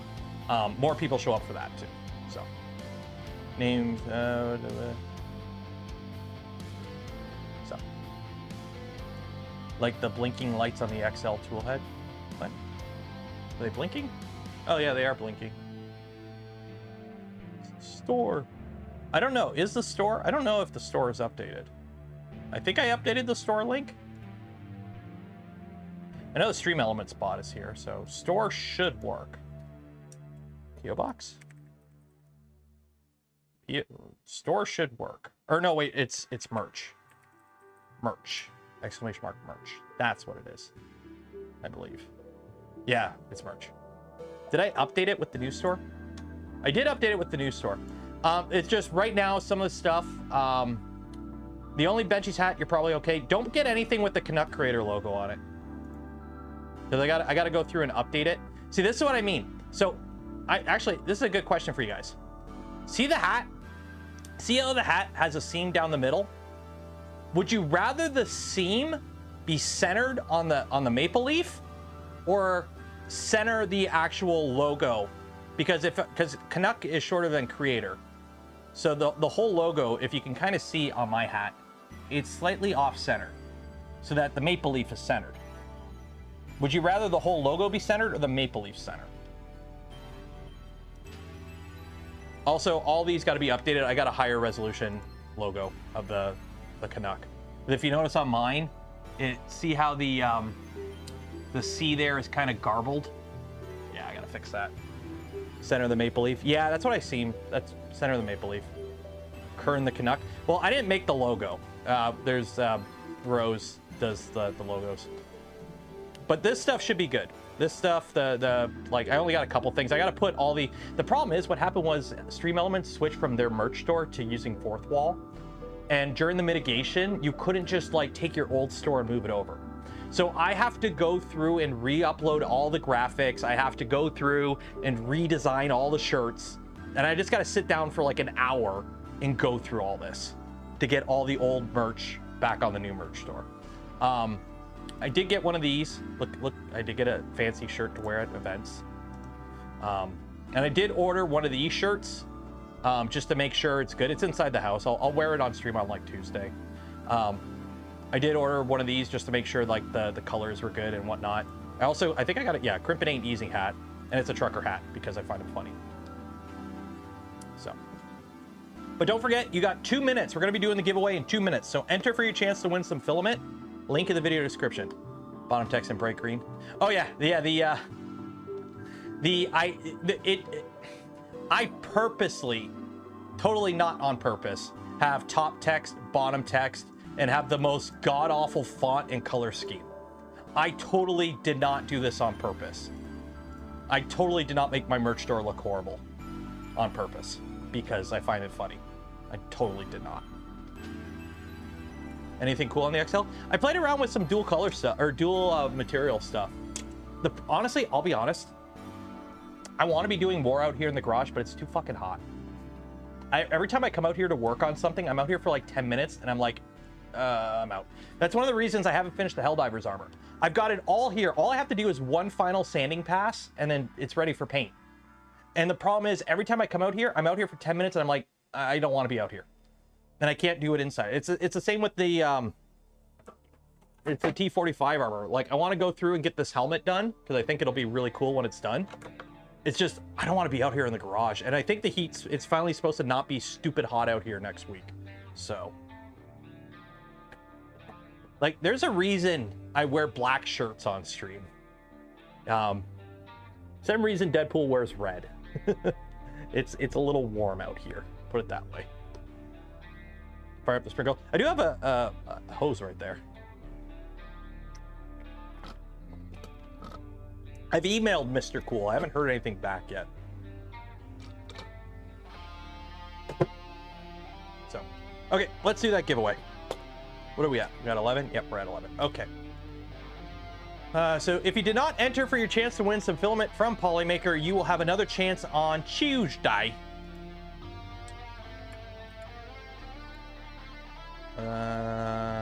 Name, CV, notepad. Oh, also, if you are from a company that does, I don't know, anything that falls under the kind of stuff your audience may like my stuff, and you want to sponsor Earth, let me know. I need to get a sponsor for Earth. I try to only do one company per event. Okay. There we go. That's that. Okay. Let's launch marbles.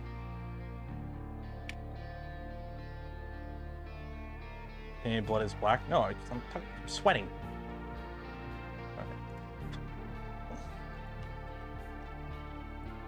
So clear, open, names. What do we got? We got 377 names. Let's do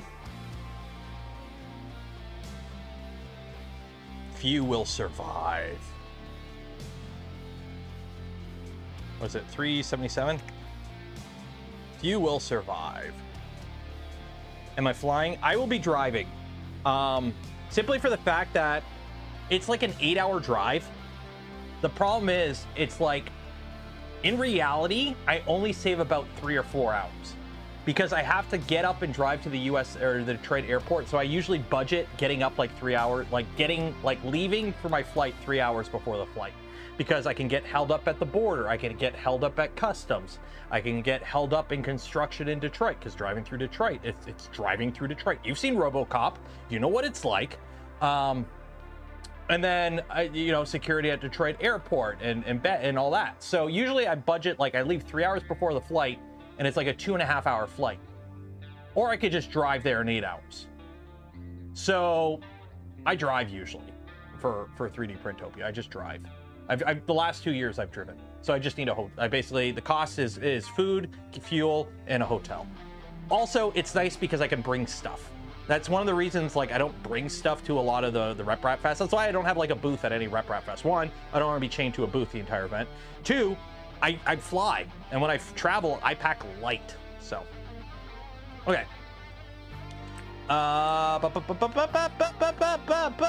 Good luck to Monster F. If you win, you win. Good luck.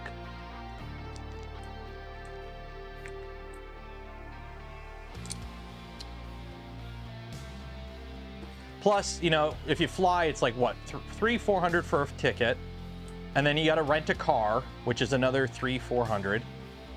Wow, Jody C, holy, but Jesus,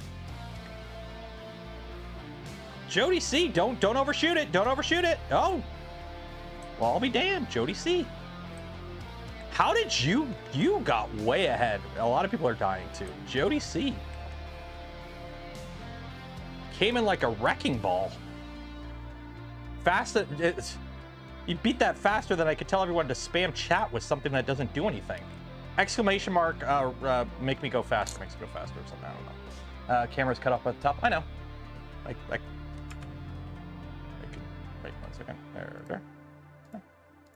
Look at me, I'm floating, wee, woo, I'm flying around. Look, I'm gonna go look over here. Now I'm gonna look over here, look, Jody won. Congratulations, Jody, you won. And then Christian, your name's so big, it's a mini font. You came in second, which means you're the first loser. Better luck next time, though. But yeah, Trogdor came in 10th. Woo, I'm gonna fly, I'm gonna swim across the screen. Ready, I'm swimming across the screen like a fish. Okay. Yeah, Jody C, congrats.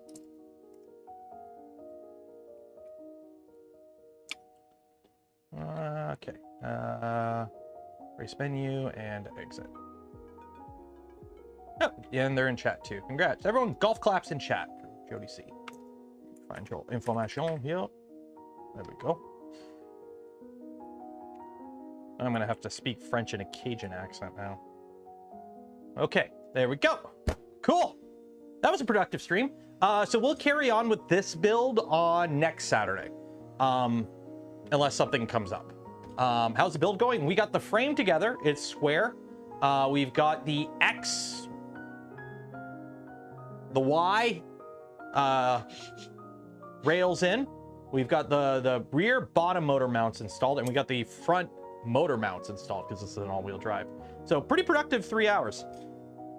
I think we ended it at a good point. If it wasn't so hot, I would continue, and we do a little Nero After Dark. But it's hot as shit, and I'm gonna go inside. So we're gonna call it there.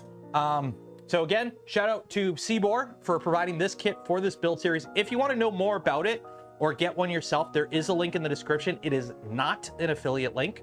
You know me, I don't do affiliate links on things that I haven't tested myself, or I view affiliate links as putting a stamp of approval on it, so I can't approve this yet. I haven't built it yet, but so far I'm having a really good experience building it. I will say so far the build is going very good, and I haven't really come across anything that I'm like, oh no. So that's good to see. So shout out to Siboor. Again, they provided this kit free of charge. I'm not being paid. They haven't told me anything to like say, like literally I'm not going to share it, but my entire Twitter combo with them is literally, hey, you have a kit, can I build it? And they're like, sure, what's your address? And then they sent me the kit. That's basically it. And then shout out to Polymaker for the spool of filament we gave away this stream and every stream. Links for them and more in the video descriptions. Most of them are affiliate links, don't cost you anything extra, go a long way in supporting the channel. And some like gamer subs, use code Canuck, save 10% off your order. And then for those that donate to the channel, gifted memberships to others, or became members of the channel yourself, I thank you. I would not be able to do the things I do, create the content I create without your continued support. You make it all possible. Make sure you're subscribed if you're not subscribed, and I will see the rest of you Tuesday. I'll see you on Tuesday. Goodbye.